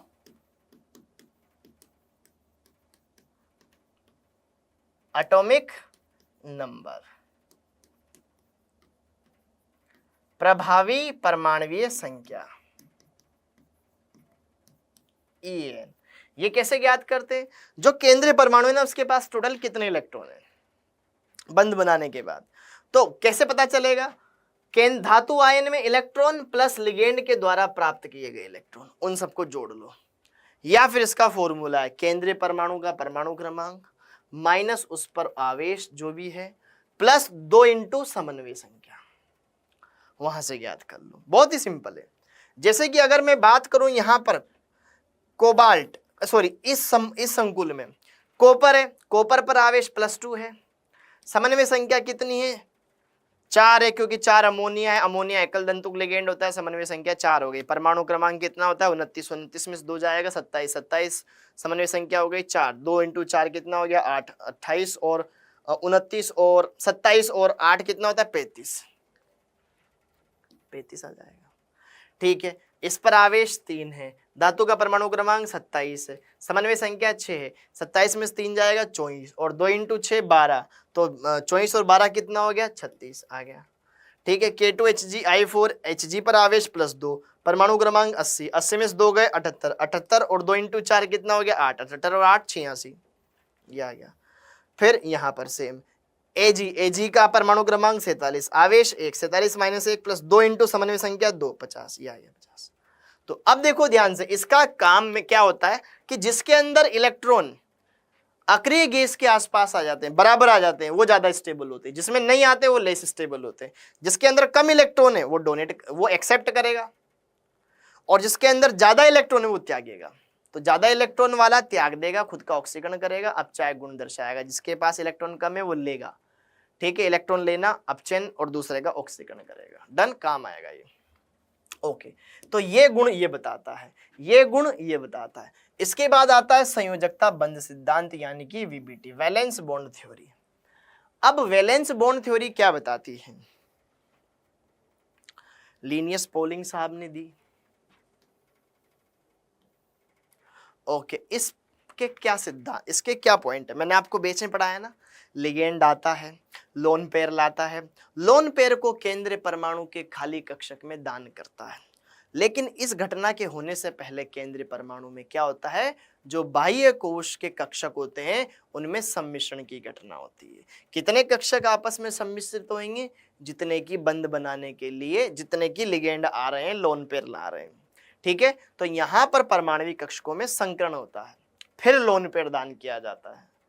ठीक है, संकृत कक्षकों की संख्या किसके बराबर होगी? रिक्त डी कक्षकों की संख्या के बराबर। जितने लिगेंडों की संख्या उतनी जरूरत पड़ेगी, समन्वय संख्या। Done done. जैसे कि देखो ध्यान से, धातु आयन संकुल यौगिक बनाते हैं तो उपसहसंयोजक बंध बनता है। इस दौरान धातु आयन इलेक्ट्रॉन युग्म ग्राही की भांति व्यवहार करता है। इसके लिए धातु आयन इसकी समन्वय संख्या के अनुसार रिक्त कक्षक उपलब्ध करवाता है। जैसे कि Fe(NH3) है, समन्वय संख्या कितनी हो गई 6, तो 6 रिक्त कक्षक उपलब्ध कराएगा। ठीक है, CuNH3(4) समन्वय संख्या 4, तो 4 रिक्त कक्षक उपलब्ध करवाएगा। ओके, यह रिक्त कक्षकों की ये रिक्त कक्षक लिगेंडों के साथ बंध निर्माण के लिए पहले संकरण में भाग लेते हैं। धातु आयन के रिक्त संकृत कक्षक लिगेंडों के लोन पेयर युक्त कक्षकों के साथ अतिव्यापित होते हैं। रिक्त कक्षक में लिगेंड लोन पेयर दान करते हैं। इस प्रोसेस के अंदर संकरण होता है। संकरण एक प्रकार का संकरण होगा, संकरण के बाद बंध बनेगा जो कि अतिव्यापन है। हाँ जी, यदि संकुल में प्रबल लिगेंड है, प्रबल ligand strong field ligand, strong field ligand कौन होता है? जिसमें दाता परमाणु क्या होता है? या तो कार्बन हो या फिर नाइट्रोजन हो। डोनर एटम जिसमें कार्बन हो या नाइट्रोजन हो वो प्रबल होते हैं। और दुर्बल कौन होते हैं मेरे भाई? दुर्बल लिगेंड। दुर्बल लिगेंड को कैसे पहचानेंगे?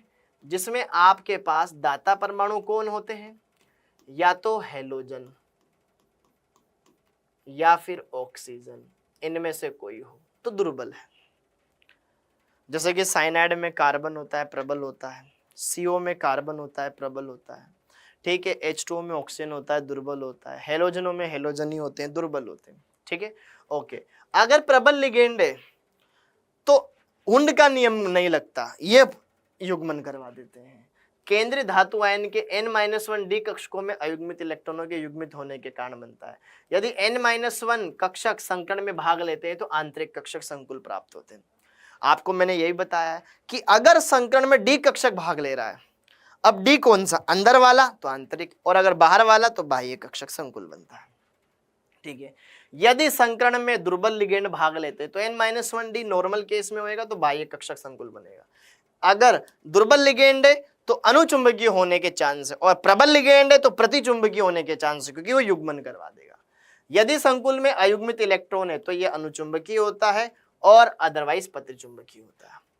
संयोजकता बंध सिद्धांत के आधार पर संकुल के चुंबकीय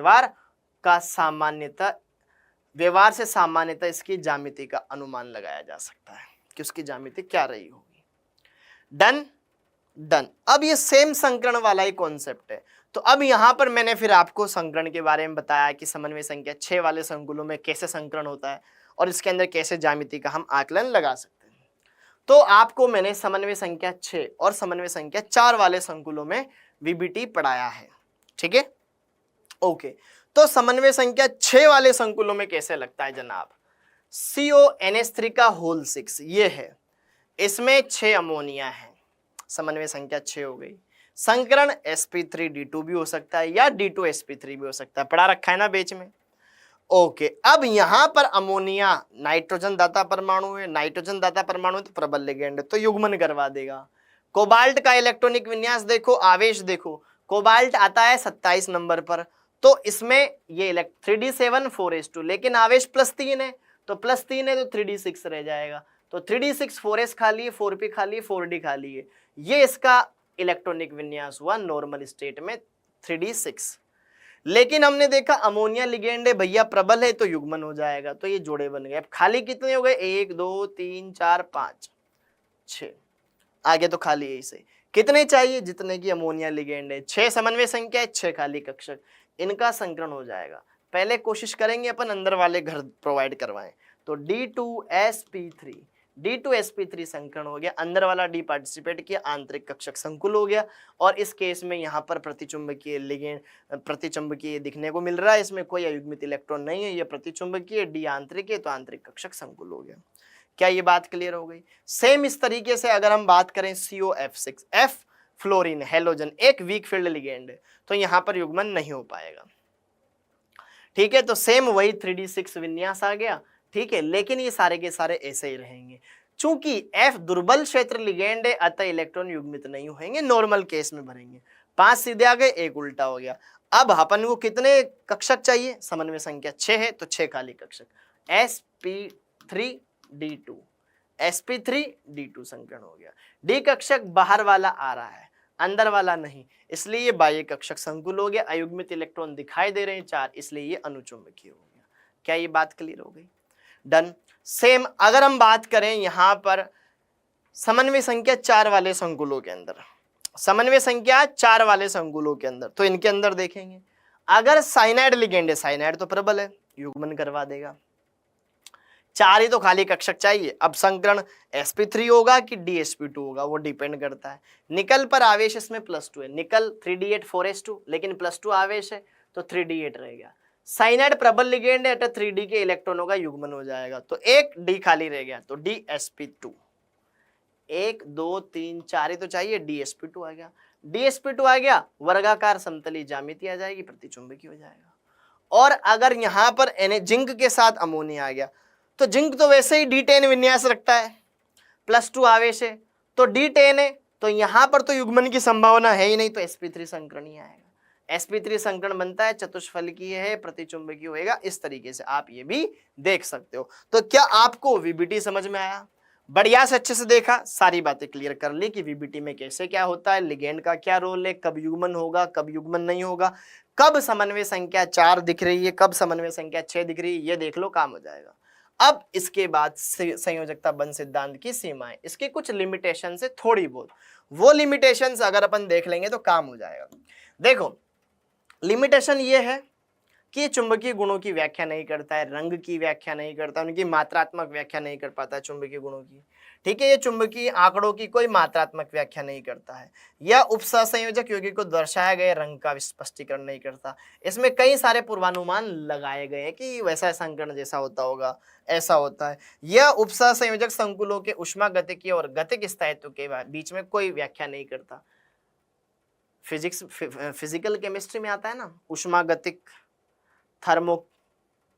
थर्मोडायनेमिक और काइनेटिक, इसके बारे में नहीं बताता है। यह 4 समन्वय संकुलों के लिए चतुष्फलकीय और वर्गाकार संतुल संरचनाओं का सही अनुमान नहीं लगा पाता है।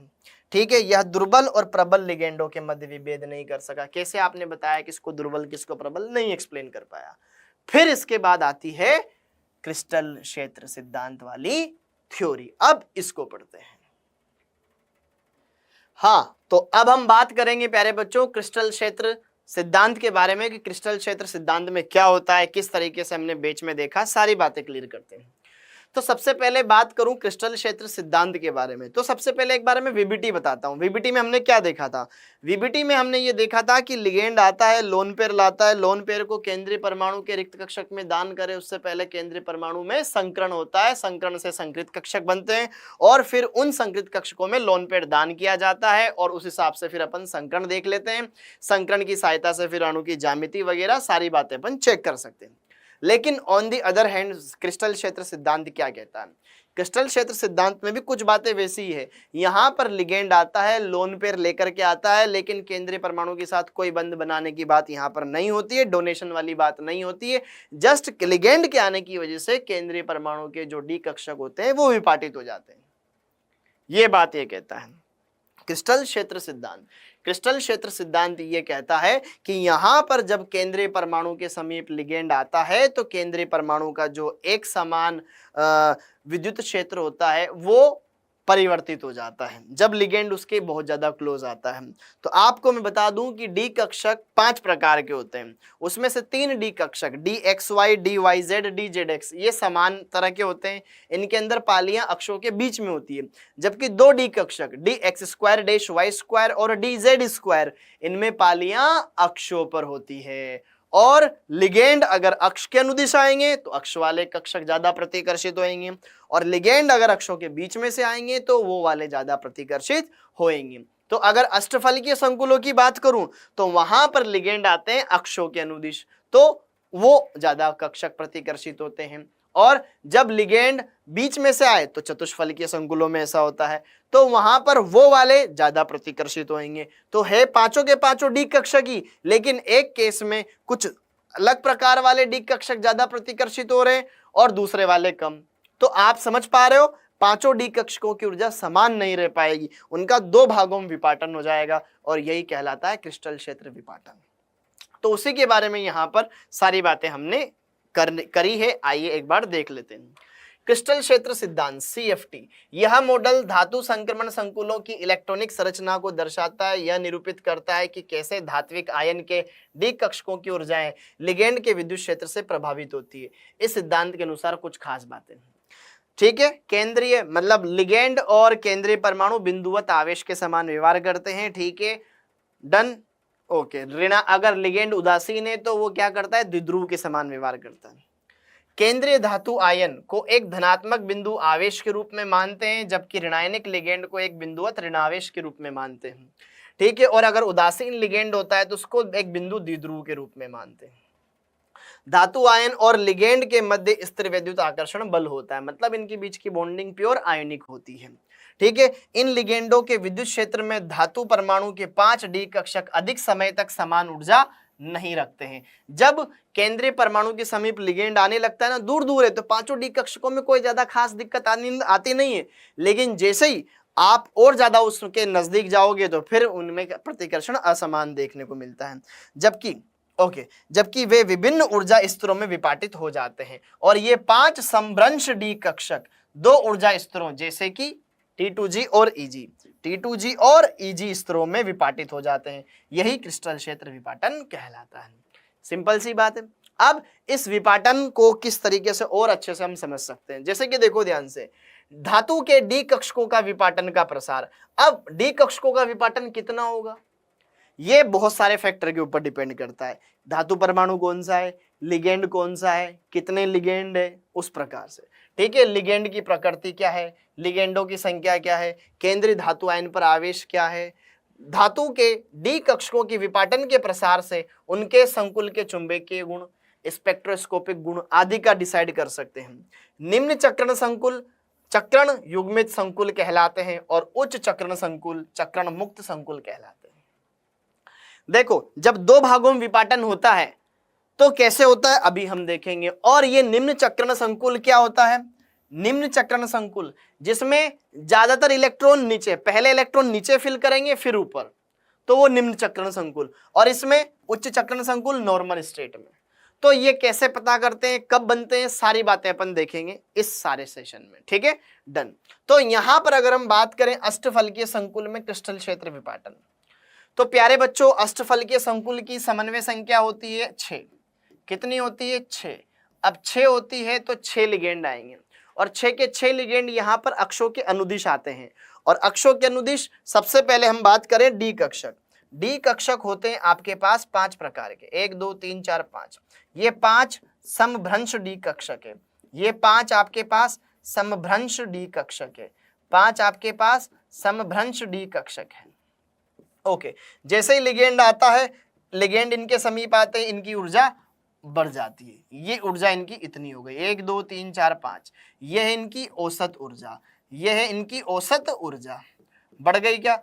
अब देखो ध्यान से, औसत ऊर्जा तो बढ़ गई। अब जैसे कि लिगेंड और ज्यादा नजदीक आने लगते हैं, इनकी ऊर्जा ज्यादा समय तक समान नहीं रह पाती है। और अष्टफलकीय संकुलों में तो क्या होता है, अष्टफलकीय संकुलों में ये इनका एक तो औसत ऊर्जा स्तर, बेरी सेंटर जिसको बोलते हैं, ये एवरेज है, ठीक है, औसत ऊर्जा स्तर।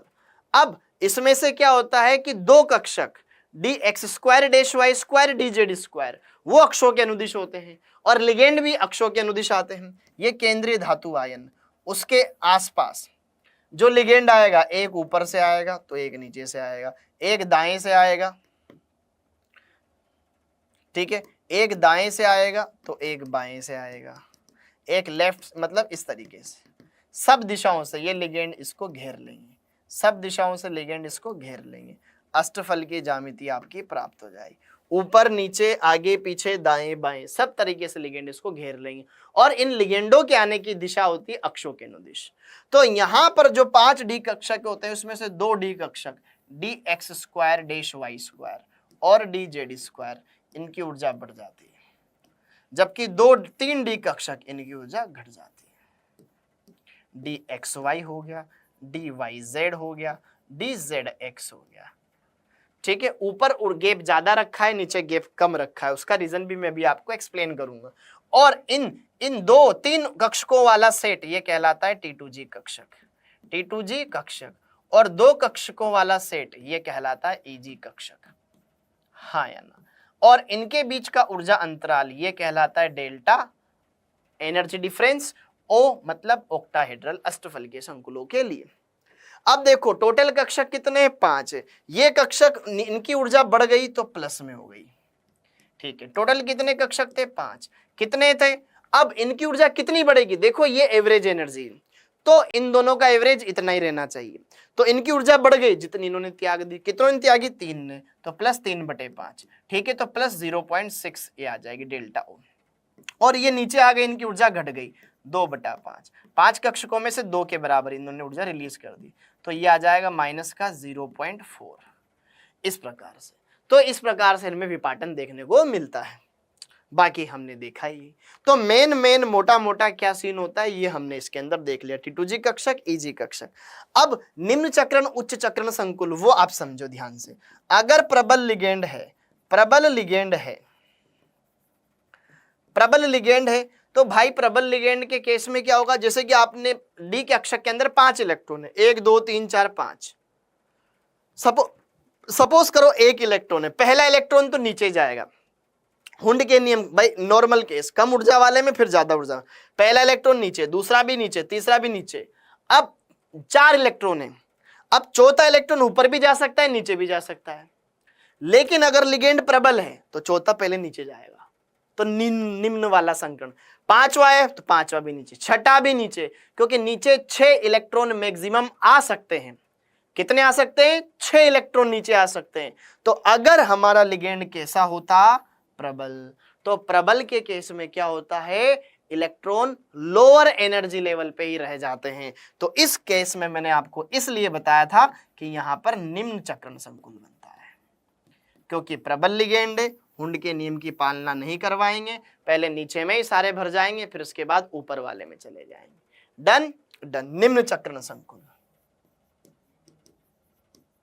और इसके बाद अगर लिगेंड हमारे कैसे हुए, दुर्बल क्षेत्र लिगेंड हुए, दुर्बल लिगेंड हुए, तो दुर्बल लिगेंड में तो कोई ऐसा खास इसका रोल होता नहीं है।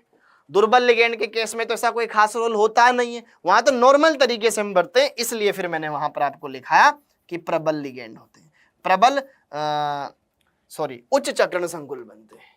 क्या बनते हैं, उच्च चक्रण संकुल बनते हैं।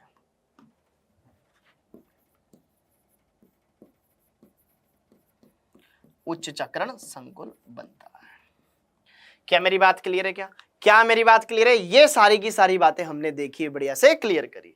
डन, अब आगे बढ़ते हैं, अब आगे बढ़ते हैं। ये देख लिया अष्टफलकीय संकुल के अंदर, देख लिया। सेम ऐसी बात मैंने आपको चतुष्फलकीय संकुलों के लिए भी बताई, सेम ऐसी बात मैंने आपको चतुष्फलकीय संकुल के लिए भी बताई। चतुष्फलकीय संकुलों में, अरे समझ में आया, चतुष्फलकीय संकुलों में विपाटन, हाँ जी, इनका कोऑर्डिनेशन नंबर कितना होता है, 4 होता है। तो 4 लिगेंड आते हैं मेरे भाई, 4 लिगेंड आते हैं, और चारों के चारों लिगेंड आते हैं बिटवीन दी एक्सिस, अक्षों के बीच में से आते हैं, ठीक है। तो अक्षों के बीच में कौन से कक्षक है, DXY, DYZ, DZX, हाँ या ना। हमने देखी इनकी ज्यामितियां, तीनों की ज्यामितियां, मतलब तीनों की जो आकृति होती है वो ऐसी होती है जिसमें पालियां अक्षों के बीच में होती है। भाई ये नहीं देखा कि हमने बीच में देखा हुआ है ना, पढ़ाया है मैंने। ये 3 कक्षक DXY हो जाए, इसी को आप DYZ मान लो, इसी को आप DZX मान लो, सबकी पालियां ऐसी होती है ना। तो ये अक्षों के बीच में, ना तो इस अक्ष पर आ रही है ना इस अक्ष पर आ रही है, और लिगेंड भी अक्षों के बीच में से आ रहे हैं, तो ये वाले ज्यादा प्रतिकर्षित होंगे। जबकि DX² इसकी पाली x अक्ष पर और y अक्ष पर होती है, जबकि DZ² इसके अंदर एक ही पाली होती है, वो z अक्ष पर होती है, और XY तल में वृत्ताकार रिंग होती है। हाँ या ना, क्या ये बात समझ में आई, क्या ये बात समझ में आई, क्या क्लियर है, क्या ओके, वेरी गुड। तो चतुष्फलकीय संकुलों में विपाटन ऐसे होता है। तो फिर अब अपन इसके अंदर काम की बात देखते हैं। तो फिर मैंने इसके अंदर आपको क्या लिखवाया था, उल्टा कर देंगे क्या, ठीक है। यहाँ पर ये 5 कक्षक, फिर ये इनकी औसत ऊर्जा, फिर उसके बाद यहाँ पर ये इनका एवरेज एनर्जी लेवल आ गया, फिर इसके बाद ये बेरी सेंटर आ गया, ठीक। इसके बाद सामने कौन से आए, DXY, DYZ, DZX, तो इनकी ऊर्जा बढ़ गई, इनकी ऊर्जा बढ़ गई, और इनकी ऊर्जा घट गई, ठीक है, ओके, ये ऊर्जा घट गई। और ऊपर वालों का गैप थोड़ा सा कम रहेगा, क्योंकि बताता हूं अभी उसका कारण। ये ये dxy हो गया, ये dyz हो गया अगला वाला, और ये dzx हो गया, और ये हो गए आपके dx square dash Y square, और ये हो गया dz स्क्वायर। अब यहां से लेकर के यहां तक का ये ऊर्जा अंतराल डेल्टा टी कहलाता है, टेट्राहेड्रल, ठीक है, उसके लिए इस्तेमाल किया गया है। और अब देखो वही बात, टोटल 5 कक्षक थे, 5 में से 3 ऊपर चले गए तो +3/5 आया, पहले नहीं +2/5 आएगा, +2/5 आएगा, प्लस का 0.4 आएगा, और ये ऊर्जा घट गई तो माइनस आएगा, -3/5 आ जाएगा, तो माइनस का 0.6 आ गया। तो इस तरीके से इनमें वृद्धि और कमी अपन ने देखी। तो सेम उसी का है जैसा, बस उल्टा हो गया। बस ये वाला जो कक्षक है इसको पहले ईजी कक्षक बोलते थे, अब ये कहलाते हैं आपके ई कक्षक, और ये वाले कहलाते हैं आपके T2 कक्षक। क्या मेरी बात क्लियर है?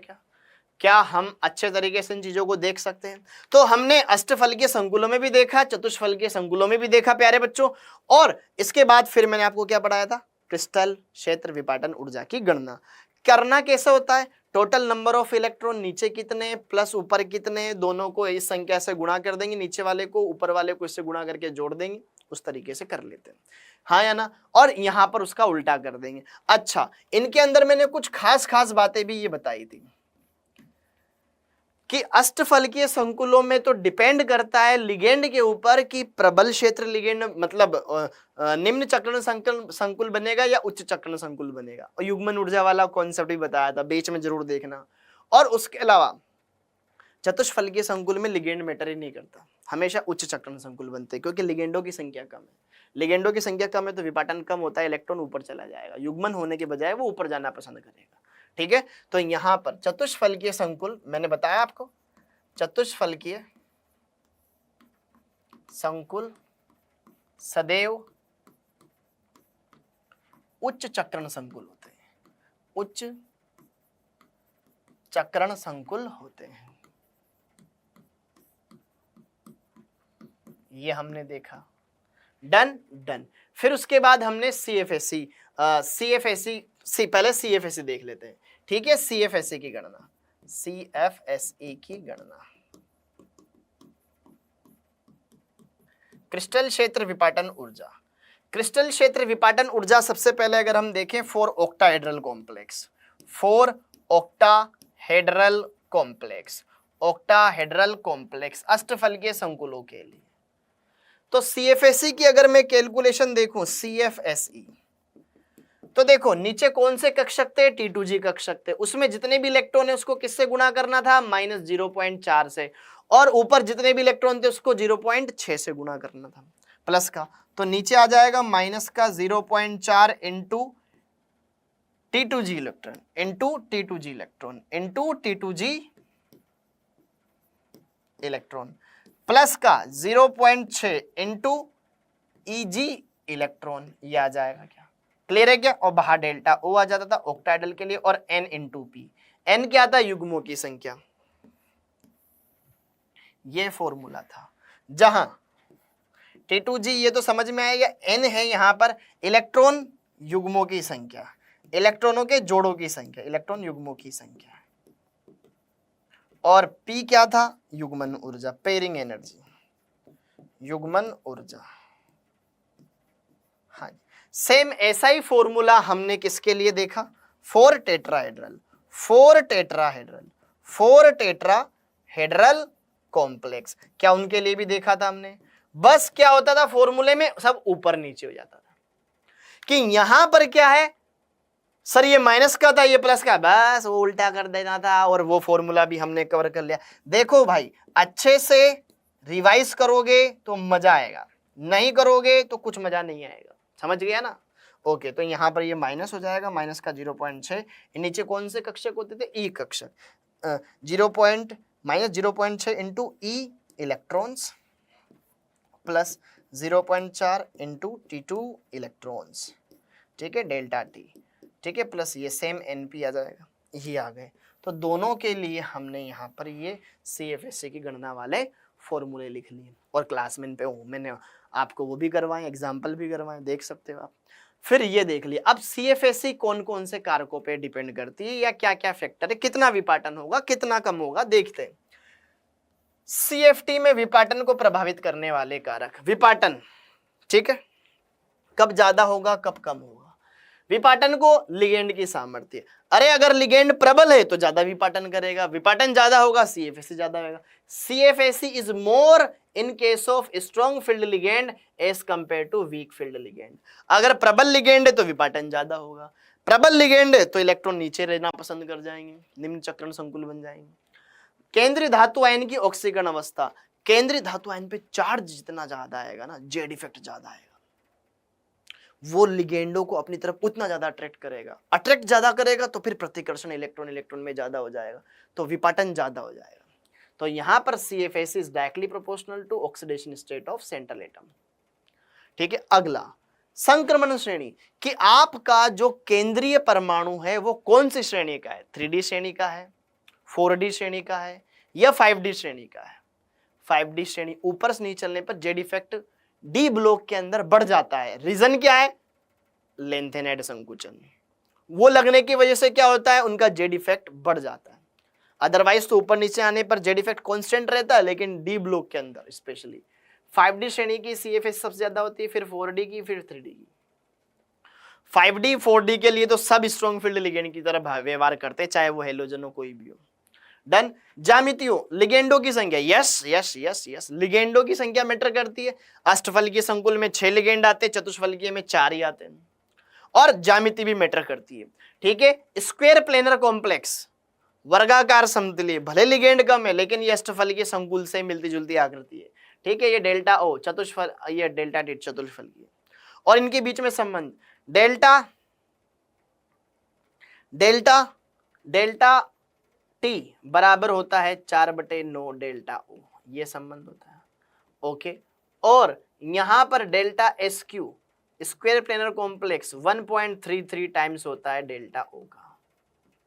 ठीक है, ओके, 1.33 टाइम्स होता है, वही 4/3 हो गया। ठीक है, और सबसे बड़ा कौन हो गया, डेल्टा SQ हो गया, स्क्वायर प्लेनर संकुल में सबसे ज्यादा आता है, फिर डेल्टा O हो गया, फिर सबसे लास्ट में डेल्टा T हो गया। क्या मेरी बात क्लियर है, क्या मेरी बात क्लियर है, क्या मेरी बात क्लियर है।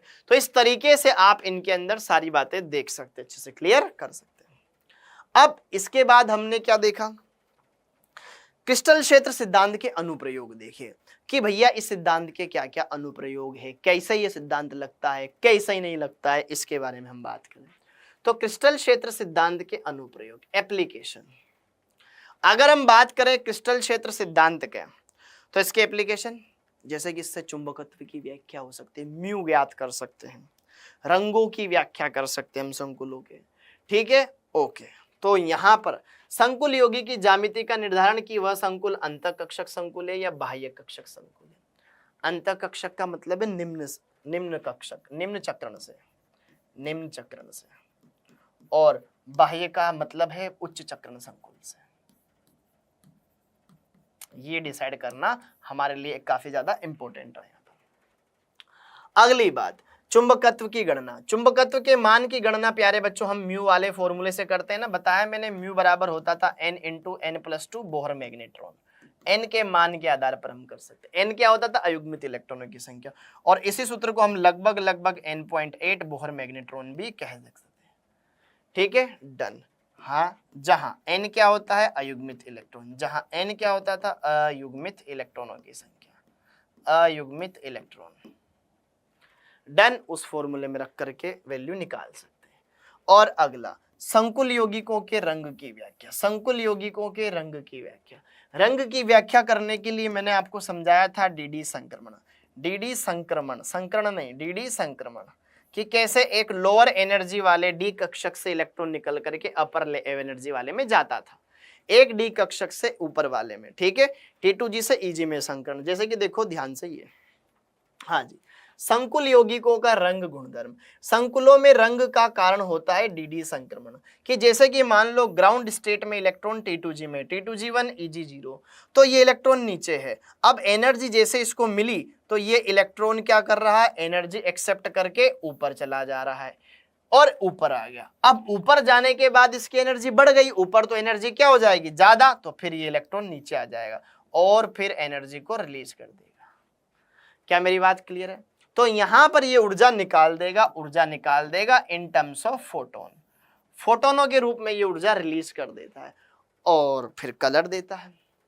हाँ, इसमें एक कंसेप्ट ये है कि जिस तरंग दैर्ध्य से संबंधित इसने प्रकाश विकिरण अवशोषित किया है उसके पूरक रंग ये उत्सर्जित करता है। मतलब जो विकिरण उत्सर्जित करता है उसकी लेमड़ा ऐसी होती है, देखो हर एक लेमड़ा है संबंधित उसका वेवलेंथ से संबंधित रेंज, वेवलेंथ की रेंज, और वेवलेंथ की रेंज से अपन पता लगा सकते हैं ना दृश्य क्षेत्र की रेंज कितनी होती है 3800 एंगस्ट्रॉम से लेकर के 7600 एंगस्ट्रॉम। तो उसमें से अगर कम आ रहा है तो विबग्योर, उनमें से कोई एक कलर चूज करेगा और उसका पूरा रंग रिलीज करेगा। कम वेवलेंथ का लिया है तो ज्यादा रिलीज कर देगा। उससे रिलेटेड एक मैंने पूरा रंग चक्र आपको बताया है, जैसे कि पूरक रंग चक्र। इसके अंदर क्या होता है कि जो लेता है उसका पूरक रंग उत्सर्जित करता है, जैसे कि VIBGYOR और पिंक है, ठीक है। तो यहां पर BG के बीच में हो गया ब्लू ग्रीन, YG के बीच में हो गया येलो ग्रीन और ऑरेंज। अगर लाल रंग, लाल के जस्ट अपोजिट कौन सा है ब्लू ग्रीन, तो ब्लू ग्रीन कलर दर्शाएगा। जो एब्जॉर्ब किया है उसका पूरा रंग अपन को मिलेगा। जैसे कि मान लो किसी ने अगर ब्लू कलर एब्जॉर्ब किया है तो उसका पूरा रंग क्या होगा ऑरेंज, वो ऑरेंज दिखेगा, येलो दिखेगा या रेड, इसमें से कुछ दिख सकता है, लेकिन वो बैंगनी नहीं दिखेगा। उसके जस्ट बगल में हो गया ना, वो ग्रीन नहीं दिखेगा, उसके सामने इन तीनों में से कोई भी एक कलर होगा वो शो कर सकता है, ठीक है। इसका मतलब ये, हाँ जी, ये देख लिया, ये खत्म। अब जैसे कि देखो ध्यान से, यहां पर निम्नलिखित के लिए दृश्य प्रकाश में अवशोषण की तरंग दैर्ध्य का सही क्रम क्या होगा। यस, देखो हमें पता है E बराबर होता है hc अपॉन लेमड़ा। अगर एनर्जी जो एब्जॉर्ब की गई है वही लेमड़ा एब्जॉर्ब यहां से आ जाएगा, तो हमें यह पता चल रहा है कि एब्जॉर्ब और लेमड़ा एब्जॉर्ब एक दूसरे के व्युत्क्रमानुपाती, लेमड़ा और ई तो एक दूसरे का व्युत्क्रमानुपाती होता है। ई का संबंध है यहां पर प्रबलता से, ठीक है। तो यहां पर प्रबलता मतलब लिगेंड से देख लेंगे, जिसका प्रबलता ज्यादा उसके लेमड़ा कम। तो प्रबलता किसकी ज्यादा आ रही है, प्रबलता किसकी ज्यादा है, NO2 अमोनिया और H2O। सबसे प्रबल लिगेंड कौन सा इसमें से, H2O सबसे दुर्बल है, फिर इससे आगे अमोनिया होता है और सबसे आगे होता है NO2। क्या आपको, अच्छा मैंने एक चीज हमने पढ़ा हुआ है ना स्पेक्ट्रो रसायन श्रेणी, ठीक है, ये हमने पढ़ रखा है। प्रबलता का ट्रेंड कहां से, स्पेक्ट्रो रासायनिक श्रेणी, स्पेक्ट्रो रासायनिक श्रेणी, स्पेक्ट्रोकेमिकल, स्पेक्ट्रो रसायन श्रेणी, ठीक है, ओके, ये हमने पढ़ा हुआ, ओके, जिसमें मैंने आपको बताया ना इतना बुरा था कालू शामू नाए फूले हाथ उसके से पानी भरा हो जैसे। नवीन चंद्र सिन्हा इन दिनों अमन पाने के लिए दिल्ली पटियाला 9 सेना कोर के चक्कर लगा रहे, तो 9 ये, ठीक है, इन दिनों अमन पाने के लिए। और दूसरा था इतना बुरा था कालू में वहां पे क्या था NO3 माइनस था, ये NO2 माइनस है, प्रबल है ये, ठीक है, डन। तो ये प्रबलता का क्रम आ गया, तो लेमड़ा का क्रम उल्टा आ जाएगा। तो मतलब लेमड़ा किस संकुल की ज्यादा रहेगी सर, लेमड़ा H2O वाले की ज्यादा रहेगी, NiH2O होल 6, इस कॉम्प्लेक्स का लेमड़ा सबसे ज्यादा रहेगा, फिर इससे कम रहेगा अमोनिया वाले कॉम्प्लेक्स का, और सबसे कम रहेगा यहां पर आपके NO2 वाले कॉम्प्लेक्स का, ठीक है, डन है क्या। चार्ज तो गलत लगा दिया मैंने क्योंकि इसे +2 है ना, तो +4 आ जाएगा, -4 आ जाएगा ऋणायनिक संकुल, क्योंकि यहाँ ऋणायन ज्यादा है। डन, तो ये इसका ट्रेंड बन जाएगा, ऑर्डर बन जाएगा क्या। ध्यान से देखिए प्यारे बच्चों, आपके सामने 3 लिगेंड थे, उनकी प्रबलता क्रम हमें पता है, तो प्रबलता ज्यादा तो उसके द्वारा अवशोषित की गई लेमड़ा का क्रम उल्टा हो जाएगा, एब्जॉर्ब, डन। अब फिर उसके बाद अपन ने ये देखा, देखो तो अब तक अपन ने VBT देख लिया है, CFT देख लिया है और वार्नर का सिद्धांत देख लिया है, इतने सिद्धांत तो अपन ने लपेट दिए। अब इसके बाद अगला आता था, अब सिद्धांत तो अपने सारे खत्म हो गए, लेकिन एक सिनर्जिक बॉन्डिंग का कॉन्सेप्ट आता है। सिनर्जिक बॉन्डिंग कौन से कंपाउंड्स दर्शाते हैं, वो वाला कॉन्सेप्ट आपको बढ़िया से देखना है, अच्छे से क्लियर करना है। हाँ, तो अब हम बात करें यहां पर सिनर्जिक बॉन्डिंग। अपारंपरिक अथवा पाई अम्ल अथवा पाईग्राही लिगेंड, नॉन क्लासिकल लिगेंड, जिसको मैंने आपको बताया था कि यार ये ऐसे पारंपरिक लिगेंड वो होते हैं जो लोन पेयर देते हैं केंद्रीय परमाणु को और उपसहसंयोजक सिग्मा बंध बनाते हैं, लेकिन अपारंपरिक लिगेंड ऐसे होते हैं जो देने के साथ साथ ले भी लेते हैं। हाँ या ना, बीच में बताया मैंने इनके बारे में। तो ये लिगेंड कहलाते हैं आपके कौन से, अपारंपरिक नॉन क्लासिकल पाई दाता पाईग्राही लिगेंड, पाई एसिड लिगेंड, पाई एसिड पाईग्राही पाई एक्सेप्टर लिगेंड जो केंद्रीय परमाणु आयन को लोन पेयर युग्म दान करते हैं, उप सहसंयोजक सिग्मा बंध बनाते हैं, लेकिन साथ के साथ बैक बॉन्डिंग के द्वारा, पश्च बंध के द्वारा अथवा सिनर्जिक बंध के द्वारा केंद्रीय धातु आयन इलेक्ट्रॉन युग्म ग्रहण भी कर लेता है। ऐसा नेक काम कौन को, मतलब यह केंद्रीय आयन है, इसको लिगेंड ने लोन पेयर दिया, उप सहसंयोजक सिग्मा बंध बन गया, लेकिन इसके पास भरित डी कक्षक है, उन भरित डी कक्षकों में इलेक्ट्रॉन युग्म है, इसको डोनेट कर दिया और पाई बंध बना दिया। तो इस प्रकार के कॉम्प्लेक्स, या ऐसे भी होते हैं कुछ, वो केंद्रीय परमाणु को अपने पाई इलेक्ट्रॉन डोनेट कर रहे हैं, इसलिए उसको पाई बंध बोला, और एक्सेप्ट भी पाई कर रहे हैं, ठीक है। ये तो बंध डोनेट करने का, इसमें इन्होंने अपने पाई इलेक्ट्रॉन डोनेट किए, पाई बंध कंसिडर कर रहे हैं इसको, और एक्सेप्ट करना है वो तो पाई बंध बनेगा ही बनेगा, ठीक है। तो यहां पर दोनों बंध पाई पॉसिबल भी है। रीजन क्या है, वो पाई इलेक्ट्रॉन डोनेट करता है, ठीक है, जाई से लवण, ठीक है, उसमें एथिलीन क्या करते हैं, अपने 2 पाई इलेक्ट्रॉनों को डोनेट करती है। हाँ, अब देखो ध्यान से, इस प्रकार के लिगेंड जो सिनर्जिक बॉन्डिंग करते हैं, सिनर्जिक बॉन्डिंग करने वाले लिगेंड्स के एग्जाम्पल कौन कौन से, CO कार्बन मोनोऑक्साइड, कार्बन दाता परमाणु होता है, NO प्लस नाइट्रोसोनियम आयन, ठीक है, CN माइनस, ठीक है, ओके, यहाँ पर tri alkyl phosphine, tri alkyl arsine, ये सारे के सारे ऐसे कंपाउंड्स है जो कि देते भी हैं और लेते भी हैं, क्योंकि इनके पास एक्सेप्ट करने की जगह भी होती है। हाँ, अब इनके अंदर एक प्यारा सा कॉन्सेप्ट मैंने आपको पढ़ाया था, इनके अंदर एक प्यारा सा कॉन्सेप्ट मैंने आपको पढ़ाया था कि यदि जो केंद्रीय धातु आयन है, संकुल है, उस पर ऋणावेश बढ़ जाए। बैक बॉन्डिंग कब ज्यादा होती है, जब आपने दिया और मान लो संकुल पे इलेक्ट्रॉन घनत्व ज्यादा है तो वापस लौटा भी देगा, ठीक है।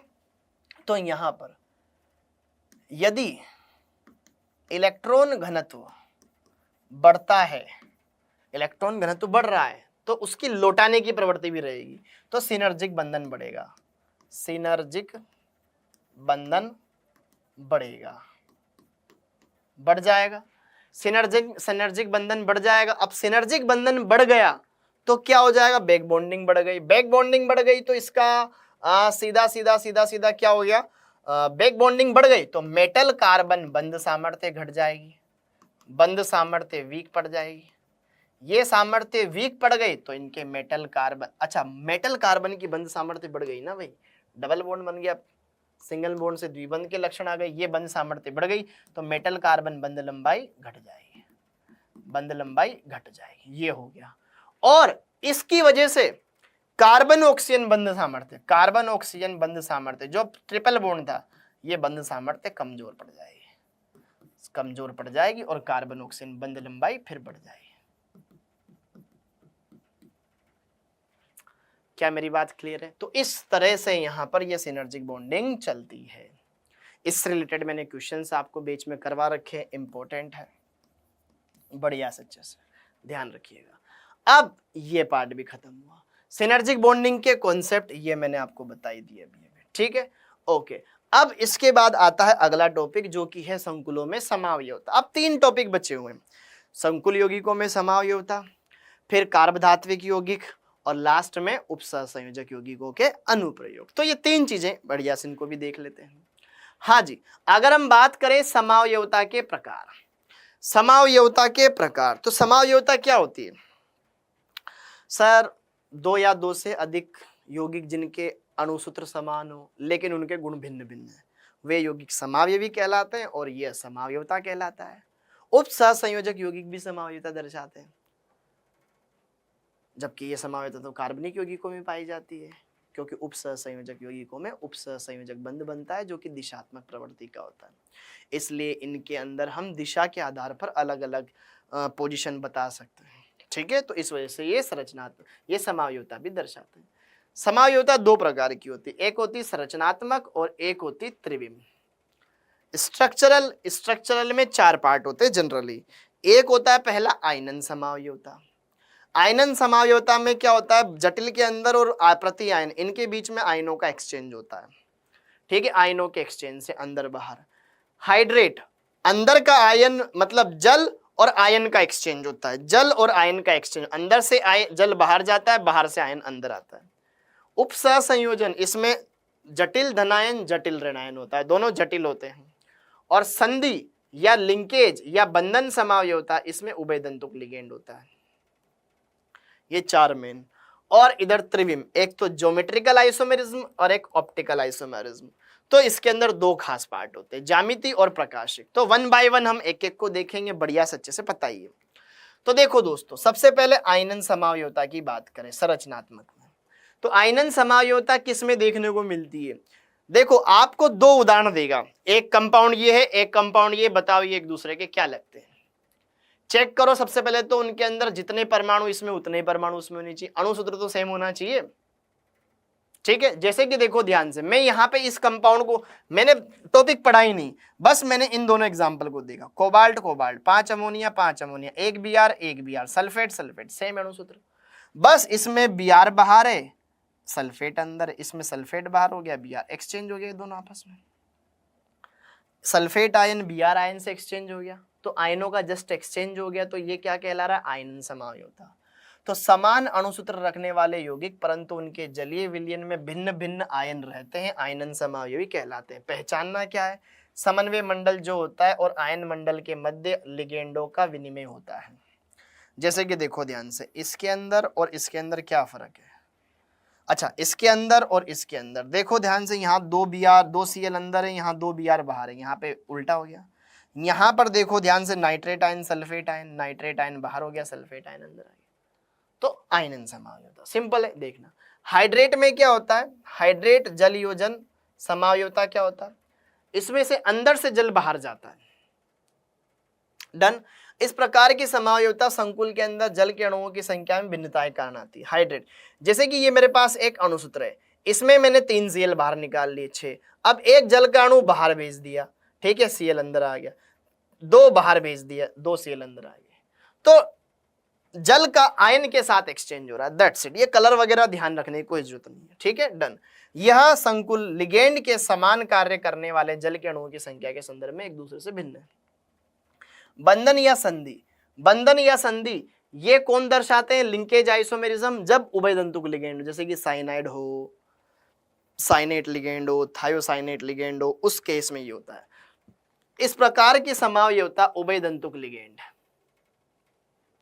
उभयदंतुक लिगेंड के केस में देखने को मिलती है।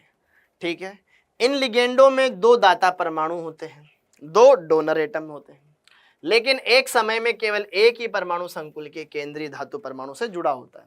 जैसे कि देखो ध्यान से, NO2-, हम जानते हैं NO2- में नाइट्रोजन भी दाता परमाणु होता है और ऑक्सीजन भी दाता परमाणु होता है। अगर NO2 लिखा हुआ है तो नाइट्रोजन दान कर रहा है, ONO लिखा हुआ है तो ऑक्सीजन दान कर रहा है। NO2- लिगेंड में दाता परमाणु नाइट्रोजन है, जबकि ONO- में दाता परमाणु ऑक्सीजन है। NO2 ये लिगेंड में बस केवल एक बार ऑक्सीजन डोनेट कर रहा है तो वो, और एक बार नाइट्रोजन डोनेट कर रहा है तो ये उभयदंतुक लिगेंड। उपसहसंयोजन समावयवता, जिसमें क्या हो, धनायनिक भाग भी जटिल हो, ऋणायनिक भाग भी जटिल हो, धनायनिक भाग भी जटिल हो, ऋणायनिक भाग भी जटिल हो। बस इधर यहां पे देखो ध्यान से, ये दोनों एक दूसरे के क्या लगते हैं, 4 अमोनिया 4 Cl, अब उधर से 1 Cl इधर आ गया, 1 अमोनिया उधर चल गया, लो जटिल धनायन जटिल ऋणायन के बीच में लिगेंडों का एक्सचेंज हो गया, ठीक, खत्म। अब त्रिविम समावयवता, त्रिविम समावयवता में इसमें थोड़ा सा समझने में आता है, बाकी इससे पहले वाला तो बहुत सिंपल था। त्रिविम समावयवता में क्या होता है प्यारे बच्चों, त्रिविम समावयवता के अंदर होता है कि लिगेंडों की सापेक्षिक स्थिति त्रिविम आकाश में कैसी है। डिफरेंट डिफरेंट होती है, त्रिविम समावयवता दर्शाते हैं। देखो, इनके समान अणुसूत्र एवं समान संगठन होते हैं, लेकिन वे केवल धातु आयन के चारों ओर उपस्थित लिगेंडों के त्रिविम विन्यास में भिन्न होते हैं। त्रिविम आकाश में उनका अरेंजमेंट कैसा है? दो प्रकार के होते हैं, एक होता है ज्यामिति, दूसरा होता है प्रकाशिक। मैंने पढ़ा रखा है आपको, बढ़िया अच्छे तरीके से पढ़ा रखा है। इसको देखने के बजाय पहले आप उन लेक्चर्स को देखें, फिर बाद में इसको देखें। इसको तो आप कान में ईयरफोन लगा करके चुपचाप से सुने, ठीक है, कि हाँ ये चीजें हमने बेच में देखी है, तो उनको देखोगे तो फिर इसको देखोगे तो ज्यादा बढ़िया आएगा समझ में। डायरेक्ट इसको देखोगे तो मैं हर बार बोलता हूं कि आपका पहला पर्पस होना चाहिए उस चीज को कवर करना। डन। हाँ जी, ज्यामिति समावयवी। ज्यामिति समावयवी क्या होते हैं? केंद्रीय धातु आयन के चारों ओर लिगेंडों की सापेक्षिक स्थिति में अंतरण के कारण भिन्न भिन्न रूप प्राप्त होते हैं, इसी को ज्यामिति समावयवी कहा जाता है। इसमें मेन हमने दो पढ़े, ज्यामिति का एक सिस रूप, एक ट्रांस रूप, ठीक है, यही है अपने। जब दो समान लिगेंड धातु आयन के एक तरफ हो, चाहे ऊपर चाहे उस तरफ, चाहे इस तरफ चाहे नीचे, तो इस प्रकार के रूप क्या कहलाते हैं? सिस। और दो समान लिगेंड धातु आयन के विपरीत ओर हो तो क्या कहा जाता है? ट्रांस, विपरीत, ठीक है। तो सिस मतलब एक तरफ, ट्रांस मतलब अपोजिट। सिस मतलब 90 डिग्री, ट्रांस मतलब 180 डिग्री, ये बात भी ध्यान रखना। ज्यामिति समावयवी भौतिक एवं रासायनिक गुणों में भिन्न होते हैं। देखो, भौतिक गुण अलग अलग रहेंगे, ठीक है, क्योंकि पोजीशन बदलने से उनके कई सारे कैरेक्टर बदल जाते हैं और केमिकल रिएक्शंस भी बदल जाती है। भौतिक गुण भी भिन्न भिन्न होते हैं, दूसरे गुण भी भिन्न भिन्न होते हैं। ज्यामिति समावयवता समन्वय संख्या 4 और समन्वय संख्या 6 वाले संकुल यौगिकों में अधिक महत्वपूर्ण है। ज्यादा महत्वपूर्ण है 6 वालों में, 4 वालों में भी है, 4 वाले सिंपल है, कुछ उदाहरण है 4 में, लेकिन दो ज्यामितियां बनती है। एक बनती चतुष्फलकीय, चतुष्फलकीय वाले संकुल जीआई शो नहीं करते, क्योंकि लिगेंडो की पोजीशन बदलने पे भी कोण नहीं बदलता, 109 डिग्री 28 मिनट ही रहता है। जबकि वर्गाकार समतलीय में 90 डिग्री भी होता है बॉन्ड एंगल, 180 भी होता है। दो लिगेंड अगर 90 डिग्री पर है, अगर उनको आमने सामने लगा देंगे तो 180 पे आ जाएंगे, तो अलग रूप बन जाएगा। पहले सिस था, अब ट्रांस हो गया। समन्वय संख्या 4 संकुल जिनकी चतुष्फलकीय ज्यामिति होती है सिस ट्रांस समन्वयता नहीं दर्शाते। लिगेंड परस्पर हमेशा समान स्थिति पे रहते हैं। समन्वय संख्या 4 है तो वर्गाकार समतली ज्यामिति प्रदर्शित करते हैं। ओके, केवल 5 संभावित मामले जो वर्गाकार समतली ज्यामिति दर्शाते हैं। क्या मैंने बताया हुआ है? M_A_2B2, M_A_2B2 दोनों A पास पास, दोनों B पास पास, दोनों A और A पास पास, B और B पास पास, क्या ये सिस हो गया? और A और A अपोजिट, B और B अपोजिट, क्या ये ट्रांस हो गया? सेम ऐसे ही ऐसे ही ऐसे ही ऐसे ही। जैसे कि देखो ध्यान से, यहाँ पर कुछ केस, उप सहसंयोजक संकुल 4, देखो यहाँ पर दोनों A एक तरफ, दोनों B एक तरफ, क्या ये सिस हो गया? और ये इसका ट्रांस रूप हो गया। जैसे कि यहाँ पर प्लेटिनम में 2 अमोनिया है, 2 क्लोरीन है, दोनों अमोनिया एक तरफ, दोनों Cl एक तरफ, ये कंपाउंड कहलाता है सिस प्लेटिन, जो कि एंटी कैंसर, कैंसर के उपचार में इस्तेमाल किया जाता है। ट्रांस आइसोमर ये कहलाता है आपका जब दोनों Cl अपोजिट अपोजिट हो, अमोनिया अमोनिया ऑटोमेटिक अपोजिट आ जाएगा। संकुल Ma2B_C। अब देखो B और C को पकड़ लो, A और A को तो एक तरफ रख लो, B और C को नचा लो, B और C पास पास, B और A अपोजिट कर दो, ये B और C ऑटोमेटिक अपोजिट आ जाएगा, ठीक है। दो लिगेंड एक जैसे, दो लिगेंड डिफरेंट, अमोनिया 2 है, एक क्लोरीन है, एक Br है, क्लोरीन अमोनिया अमोनिया पास पास सिस, अमोनिया अमोनिया आमने सामने ट्रांस, बन गया। हाँ जी, संकुल जिसका MABCD, चारों लिगेंड अलग हो, 3 एक के फिक्स करके बाकी 3 को नचा लो। A के सामने C आ गया, A के सामने B आ गया, A के सामने D आ गया, एक को फिक्स कर लो और बचे हुए को सामने लगाते जाओ 1 बाय 1। देखो यही इसके सामने ट्रांस है, ट्रांस है, ट्रांस है, बचे हुए तो बगल बगल में ना 90-90 पे आ जाएंगे, ठीक है। तो एक को रोक करके बाकी 3 को नचा लो, 3 GI बन जाएंगे। उस कंपाउंड के 3 GI, जिसमें प्लेटिनम है, एक अमोनिया लिगेंड है, एक पिरिडीन है, एक क्लोरीन है, एक ब्रोमीन लिगेंड है। डन। संकुल जिनका सामान्य सूत्र MAB का होल ट्वाइस, AB बड़े अक्षर में लिखा हुआ है, मैंने आपको पढ़ाया है, द्विदंतुक लिगेंड है, लेकिन दाता परमाणु अलग अलग है, एक A एक B है, विषम असम्मित द्विदंतुक लिगेंड इसको बोलेंगे। जैसे कि देखो ध्यान से, CH2NH2COO- ऑक्जेलेटो, इधर दाता परमाणु नाइट्रोजन है, इधर से भी नाइट्रोजन है, इधर से भी ऑक्सीजन है, इधर से भी ऑक्सीजन है, सेम साइड सिस। अगर NH2 इसको पलट दें तो NH2 आमने सामने आ गया, क्या? ट्रांस, ठीक है। ओके। समन्वय संख्या 6, समन्वय संख्या 6 के अंदर Ma6, Ma5b, Ma4b2 ये बताया मैंने आपको, बढ़िया बढ़िया इनके बारे में अच्छे से देखना है। ओके, जैसे कि Ma4b2 इसके दो ज्यामितीय समावयवी बनते हैं, दोनों Cl को पास पास, दोनों Cl को opposite, Cl Cl opposite trans, इसमें तो POS भी है, ये ऑप्टिकल शो नहीं करता, और यहाँ पे दोनों Cl को पास पास सिस कर दिया। Ma2bc इसके भी दो बनते हैं, ठीक है, यहाँ पर Cl और कार्बोनेट को पास कर दो, Cl और कार्बोनेट को अपोजिट कर दो, जो कम संख्या में उसको देख लो, क्योंकि जो ज्यादा है वो कहीं ना कहीं सिस पे भी दिख जाएंगे, ट्रांस पे भी दिख जाएंगे, तो कंफ्यूजन होता है। फलकीय और रेखांकिक, क्या ये हमने पढ़ा है? फलकीय और रेखांकिक बनता है Ma3b3 में। Ma3b3 में अगर आप तीनों A पास पास रखेंगे और तीनों B पास पास रखेंगे तो हर A के सामने B आ रहा है, ये कहलाता है फलकीय। ओके, और अगर एक A और B को एक्सचेंज कर दोगे, यहां B कर दूं, यहां A कर दूं, बाकी सेम सेम, तो ये कहलाता है रेखांकिक। रेखांकिक, ठीक है, ये फलकीय, फेक आइसोमर इसको कहा जाता है, इसको मर आइसोमर कहा जाता है। याद आया क्या? दो GI बनते, एक फलकीय एक रेखांकिक, फेशियल और मेरिडोनल। डन। अष्टफलकीय संकुलों में अगर हम क्या करते हैं, ज्यामितीय समावयवता देखते हैं प्यारे बच्चों। अष्टफलकीय संकुलों में अगर हम ज्यामितीय समावयवता देखते हैं तो उसके अंदर मैंने आपको ये टेबल बनवा रखी है। Ma6 0, Ma5b 0, Ma4b2 2, Ma4bc 2, ठीक है, ठीक। फिर उसके बाद A3b3, A3b2c, A3bcd बताया, ठीक है, A2b2c2, A2b2cd, A2bcd, A2bcd, ABCDEF, ठीक है, 15, 0 0 0 2 2 2 3 4 5 5 के बाद 6 6 का उल्टा 9 9 और 6 15, बताया है कि नहीं बताया? बताया ना, डन।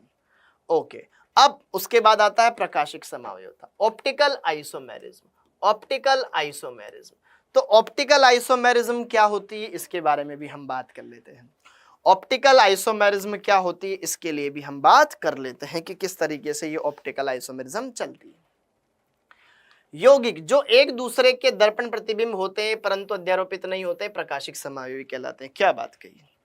दो इसी का दर्पण प्रतिबिंब अगर इस पे अध्यारोपित हो जाए तो ये प्रकाशिक निष्क्रिय, अगर अध्यारोपित न हो तो प्रकाशिक सक्रिय, ठीक है। एक प्रकाशिक संक्रिय संकुल वो होता है जो असममित होता है, अर्थात अनसिमेट्रिकल होता है, दो समान भागों में विभाजित नहीं होता।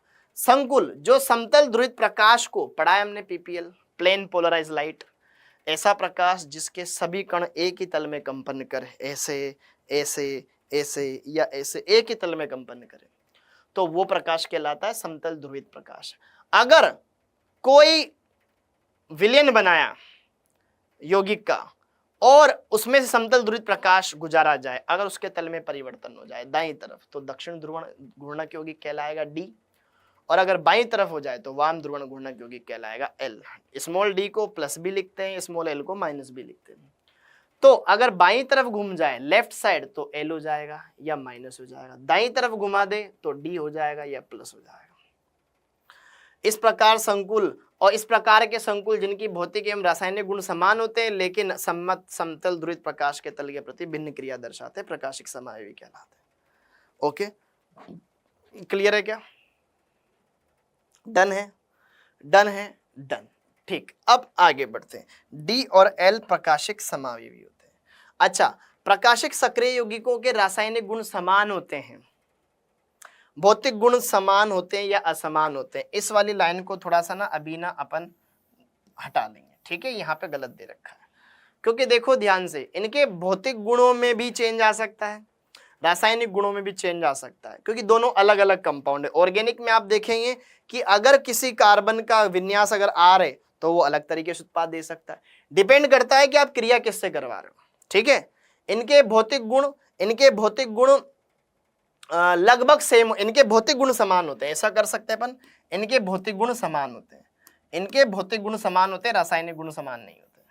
रासायनिक गुण डिपेंड करता है, भौतिक गुण समान होते हैं, रासायनिक गुण डिपेंड करता है कि आप क्रिया किससे करा रहे हो, ठीक है। ऑर्गेनिक में आप जब पढ़ेंगे इस टॉपिक को तो आपको समझ में आएगा कि ऐसा मैंने क्यों बोला। हाँ जी, अब उपसहसंयोजक यौगिक, A2B2CD, इसमें जो सिस वाले रूप होते हैं किसी में पीओएस नहीं होता, ट्रांस वाले में होता है। ट्रांस वाले में पीओएस आ जाएगा तो सिमेट्री आ जाएगी, सममिति आ जाएगी, वो प्रकाशिक निष्क्रिय हो जाएगा।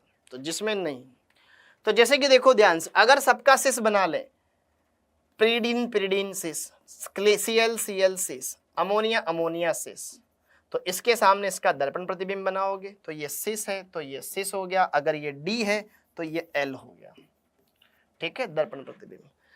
MABCDEF, MABCDEF, जरा 6 के 6 लिगेंड बदल दिया आपने, ठीक है। इसके 15 के 15 ही क्या करते हैं, इसके OI दर्शाते हैं, जिसमें से देखो ध्यान से, हाँ जी, अब कैसे भी लगा दो, उसका जस्ट मिरर इमेज बना दो, क्योंकि कोई भी दो सेम नहीं है। तो पीओएस कैसे काटोगे, ऐसे वैसे, इधर pyridine इधर अमोनिया, ऐसे काटोगे, इधर Br इधर आई, काट ही नहीं पाओगे। डन। MA3 ये इंपॉर्टेंट कंपाउंड है। इंपॉर्टेंट कंपाउंड इसको क्यों कहा जाता है, बीच में ही बताया है, क्योंकि ये GI नहीं दर्शाता, केवल OI दर्शाता है। क्योंकि देखो लिगेंड सेम ही तो है, ENA 3, और तीनों में दाता परमाणु सेम ही होते हैं, 2 नाइट्रोजन, दाता परमाणु भी सेम है, तो इसके अंदर GI तो नहीं पाई जाती लेकिन OI पाई जाती है, पीओएस नहीं होने के कारण। ये अष्टफल की ज्यामिति है, 2D डायग्राम नहीं है कि देखने पे पता लग जाए, 3D डायग्राम है। तो ये इसका मिरर इमेज बनेगा और कोई भी पीओएस नहीं रखेगा, तो इसके ऑप्टिकल आइसोमर बनते हैं 2। सेम ऐसे ही यहां पर MA4 और AB अलग अलग कर दिया, बढ़िया हुआ। सेम होता तो फिर इसका सिस रूप हो सकता था लेकिन ट्रांस तो नहीं होता, ठीक है। तो जैसे कि देखो ध्यान से, यहाँ पर ये Cl और ये NH3 लगा दिया, बाकी EN है, तो इमेज बन जाएगा इधर। लेकिन आप इसको ऐसे कट करोगे, पीओएस वगैरह नहीं बता पाओगे, तो ये सिस हो गया, ये ट्रांस हो गया। Done done. अगला सेम इस तरीके से ये क्लास में करवाए हुए ये एग्जाम्पल, ठीक है, डन। अब इसके बाद आता है अगला कार्ब धात्विक यौगिक। कार्ब धात्विक यौगिक क्या होते हैं, जो जिसमें धातु कार्बन से डायरेक्ट अटैच हो, ठीक है, वो कार्ब धात्विक यौगिक कहलाते हैं। ये हमने देखा है कि यहाँ पर यार क्या होता है कि जिसमें हाइड्रोकार्बन या लिगेंड का एक कार्बन सीधे ही धातु परमाणु से जुड़ा होता है। जैसे कि देखो जिंक R एल्किल समूह जुड़ा हुआ है, मैग्नीशियम R से जुड़ा हुआ है, एल्किल समूह से जुड़ा हुआ है, ये कार्ब धात्विक यौगिक है। लेकिन अगर मैं बोलूं सोडियम, लेकिन ये ऑक्सीजन से अटैच है, डायरेक्ट कार्बन से अटैच नहीं है, सोडियम ऑक्सीजन से अटैच, सोडियम सल्फर से अटैच है, तो यह कार्ब धात्विक यौगिक नहीं है। इनमें धातु परमाणु सीधे कार्बन से बंधित नहीं है, ठीक है। Sodium acetate, sodium ethoxide, sodium mercaptide, कुछ भी नाम बता दो भले इनके, ठीक है, ऐसे कंपाउंड बनेंगे ही नहीं कार्ब धात्विक यौगिक, ठीक है। मेटल का डायरेक्ट किससे अटैच होना चाहिए, कार्बन से। कार्ब धात्विक यौगिक, कार्ब धात्विक यौगिक जैसे कि देखो सिग्मा बंदी, जो नॉर्मल सिग्मा बंद बनाते हैं, ठीक है, पाई बंद बनाने वाले अपने अलग है, ठीक है, जो अपने इस चैप्टर में पढ़ते हैं। देखो RMGX ग्रिग्नार अभिकर्मक, dialkyl zinc Franklin, dialkyl cadmium या tetra ethyl lead, 4 ethyl lead से जुड़े हुए लेड धातु है। ये एंटी नॉकिंग कंपाउंड होता है, अविस्फोटीकारक पदार्थ होता है, ठीक है, पेट्रोल में मिलाया जाता है। कार्ब धात्विक यौगिक के अंदर आता है इस चैप्टर से ये कंपाउंड। फेरोसिन, फेरोसिन में क्या होता है, Fe कार्बन से अटैच है, ठीक है। जाइसेलेवन में प्लेटिनम एथाइन से अटैच है, या फिर क्रोमेसिन, या इसको सैंडविच कंपाउंड भी कहते हैं, सैंडविच यौगिक भी कहते हैं। इन सब की संरचना हमने क्लास में बनाई हुई है। तो ये कंपाउंड क्या करते हैं, कार्ब धात्विक यौगिक बनाते हैं, मेटल के साथ डायरेक्ट अटैच रहता है। फिर उसके बाद हमने देखा उपसह संयोजक यौगिकों के अनुप्रयोग, एप्लीकेशन ऑफ कोऑर्डिनेशन कंपाउंड्स, ये देखा। इसमें क्या देखा कि कैसे कंपाउंड की सहायता से अपन कैसे पता लगा सकते हैं। तो निकल का परीक्षण मैंने आपको बताया था कि निकल DMG के साथ मिलकर के एक गुलाबी कलर का कंपाउंड बना लेता है, काफी ज्यादा स्टेबल होता है, निकल डाइमेथिल ग्लाइऑक्सीमेट, ठीक है। यहाँ पर ये हो गया NiDMG का होल्टाइज, गुलाबी लाल रंग का अवक्षेप होता है, ठीक है, ओके। डाइमेथिल ग्लाइऑक्सीन के साथ क्रिया करके गुलाबी रंग का अवक्षेप देता है, जो निकल की पहचान करवाता है। सल्फर का पहचान, सल्फाइड आयन का पहचान करना है तो आप सोडियम नाइट्रोप्रोसाइड मिला दो, ठीक है, बैंगनी रंग का कंपाउंड बना देगा, वोयलेट कलर, ठीक, ये सल्फाइड आयन की पहचान हो जाती है। Fe+2 Fe+3 का परीक्षण, पोटेशियम फेरोसाइनाइड, पोटेशियम फेरीसाइनाइड मिला दो, ठीक है, उनसे पता लगा लेंगे, ठीक है। यहाँ पर ये Fe+2 है, ये पोटेशियम फेरीसाइनाइड है, ठीक है, तो यहाँ पे टर्न ब्लू कलर आ जाएगा, यहाँ पर ये मिलाओगे प्रूशियन ब्लू कलर आ जाएगा, यहीं पे पहचान लोगे, पहचानने में, ठीक है। अगर आप इसके अंदर और ऐड करोगे तो फिर यहाँ कोलाइडल सोल्यूशन बन जाता है। ठीक है, अगर आप ये देख लो तब भी काम चल जाएगा। अगला Fe+3 का प्लस परीक्षण, आप पोटेशियम थायोसाइनेट मिला दो, इससे ब्लडी रेड कलर का कंपाउंड बन जाएगा FeSCN3 का FeSCN का होल थ्राइस। कॉपर+2 पोटेशियम फेरोसाइनाइड के साथ क्रिया करा दो, चॉकलेटी ब्राउन कलर का कंपाउंड बन जाता है, पढ़ा रखा है। बुरा वलय परीक्षण नाइट्रेट आयन के लिए भी कराया जाता है, नाइट्राइट आयन के लिए भी कराया जाता है, इसमें ब्राउन रिंग का कंपाउंड बनता है FeH2O5NO+ brown ring complex. Nitrate ion Fe+2 ताजा H+ आयन, ये ताजा बनाया हुआ Fe+2, ये Fe+3 में कन्वर्ट होता है, फिर बचा हुआ Fe+2, ठीक है, ये जल के साथ और NO के साथ मिल जाता है और ये कंपाउंड बनाता है brown ring complex, brown ring complex, ठीक है, ब्राउन रिंग कॉम्प्लेक्स। अगला क्या KCN वाली अभिक्रिया बता रखी है मैंने, KCN वाली और KI वाली। कॉपर सल्फेट के साथ जब आधिक्य में लेते हैं तो कॉपर+2 को कॉपर+1 में कन्वर्ट करता है और फिर बाद में विलेयशील यौगिक बना देता है। ठीक है, KCN क्या करता है, यहाँ पर कॉपर+2 है, ये क्या करता है, ये अनस्टेबल कंपाउंड बनाता है, कॉपर+2 को कॉपर+1 में अपचेत कर देता है और फिर आधिक्य में लेता है तो एक विलेयशील यौगिक बना देता है। सेम ऐसे आयोडीन करता है, बताया मैंने आपको। ठीक है, AgCl और AgBr श्वेत अवक्षेप होते हैं, अमोनिया अथवा अमोनियम हाइड्रोक्साइड में विलय हो जाते हैं। लवण सॉल्ट एनालिसिस में भी आप पढ़ेंगे। AgCl व्हाइट प्रेसिपिटेट अमोनिया के विलयन में घुल जाता है। Done done. उसके अलावा लास्ट के कुछ खास पॉइंट और ये चैप्टर खत्म। विल्किंसन कैटलिस्ट, रोडियम, ठीक है, ये ट्राइफिनाइल फोस्फीन क्लोरीन है और एक रोडियम है, का उपयोग एल्किनों के हाइड्रोजनीकरण में कराया जाता है। समांगी उत्प्रेरण मतलब समांगी, सब एक जैसी अवस्था में रहने चाहिए। EDTA का जल की कठोरता में के लिए किया जाता है। ठीक, ओके। अब कैल्शियम EDTA वाला कंपाउंड लेड विष को पृथक करने में किया जाता है और कुछ ऐसे भी होते हैं यह कंपाउंड जो कि जैविक बायोलॉजिकल इंपॉर्टेंस भी इनका है। ठीक है, जैसे कि अगर हम बात करें मैग्नीशियम क्लोरोफिल में पाया जाता है, Fe+2 हीमोग्लोबिन में पाया जाता है, जिंक इंसुलिन में पाया जाता है, कोबाल्ट विटामिन B12 में पाया जाता है, कार्बोक्सीपेप्टाइड्स जिंक रखता है। तो ये सारे की सारी चीजें अपने इसके अंदर देखी। तो मुझे उम्मीद है कि आपको ये चैप्टर बढ़िया से समझ आया होगा, रिवाइज हुआ होगा। तो इस चैप्टर के अंदर हमने सारे पहलू को बढ़िया से देख लिया, अच्छे से सारे घटनाक्रम को अच्छे से कवर कर लिया, सारी बातों को निपटा लिया। ठीक है, तो इसी के साथ आपको ये सारी बातें बढ़िया समझ में आ गई होगी। ठीक है, थैंक यू जी, थैंक यू, आप सभी का बहुत बहुत धन्यवाद। थैंक यू, जय हिंद।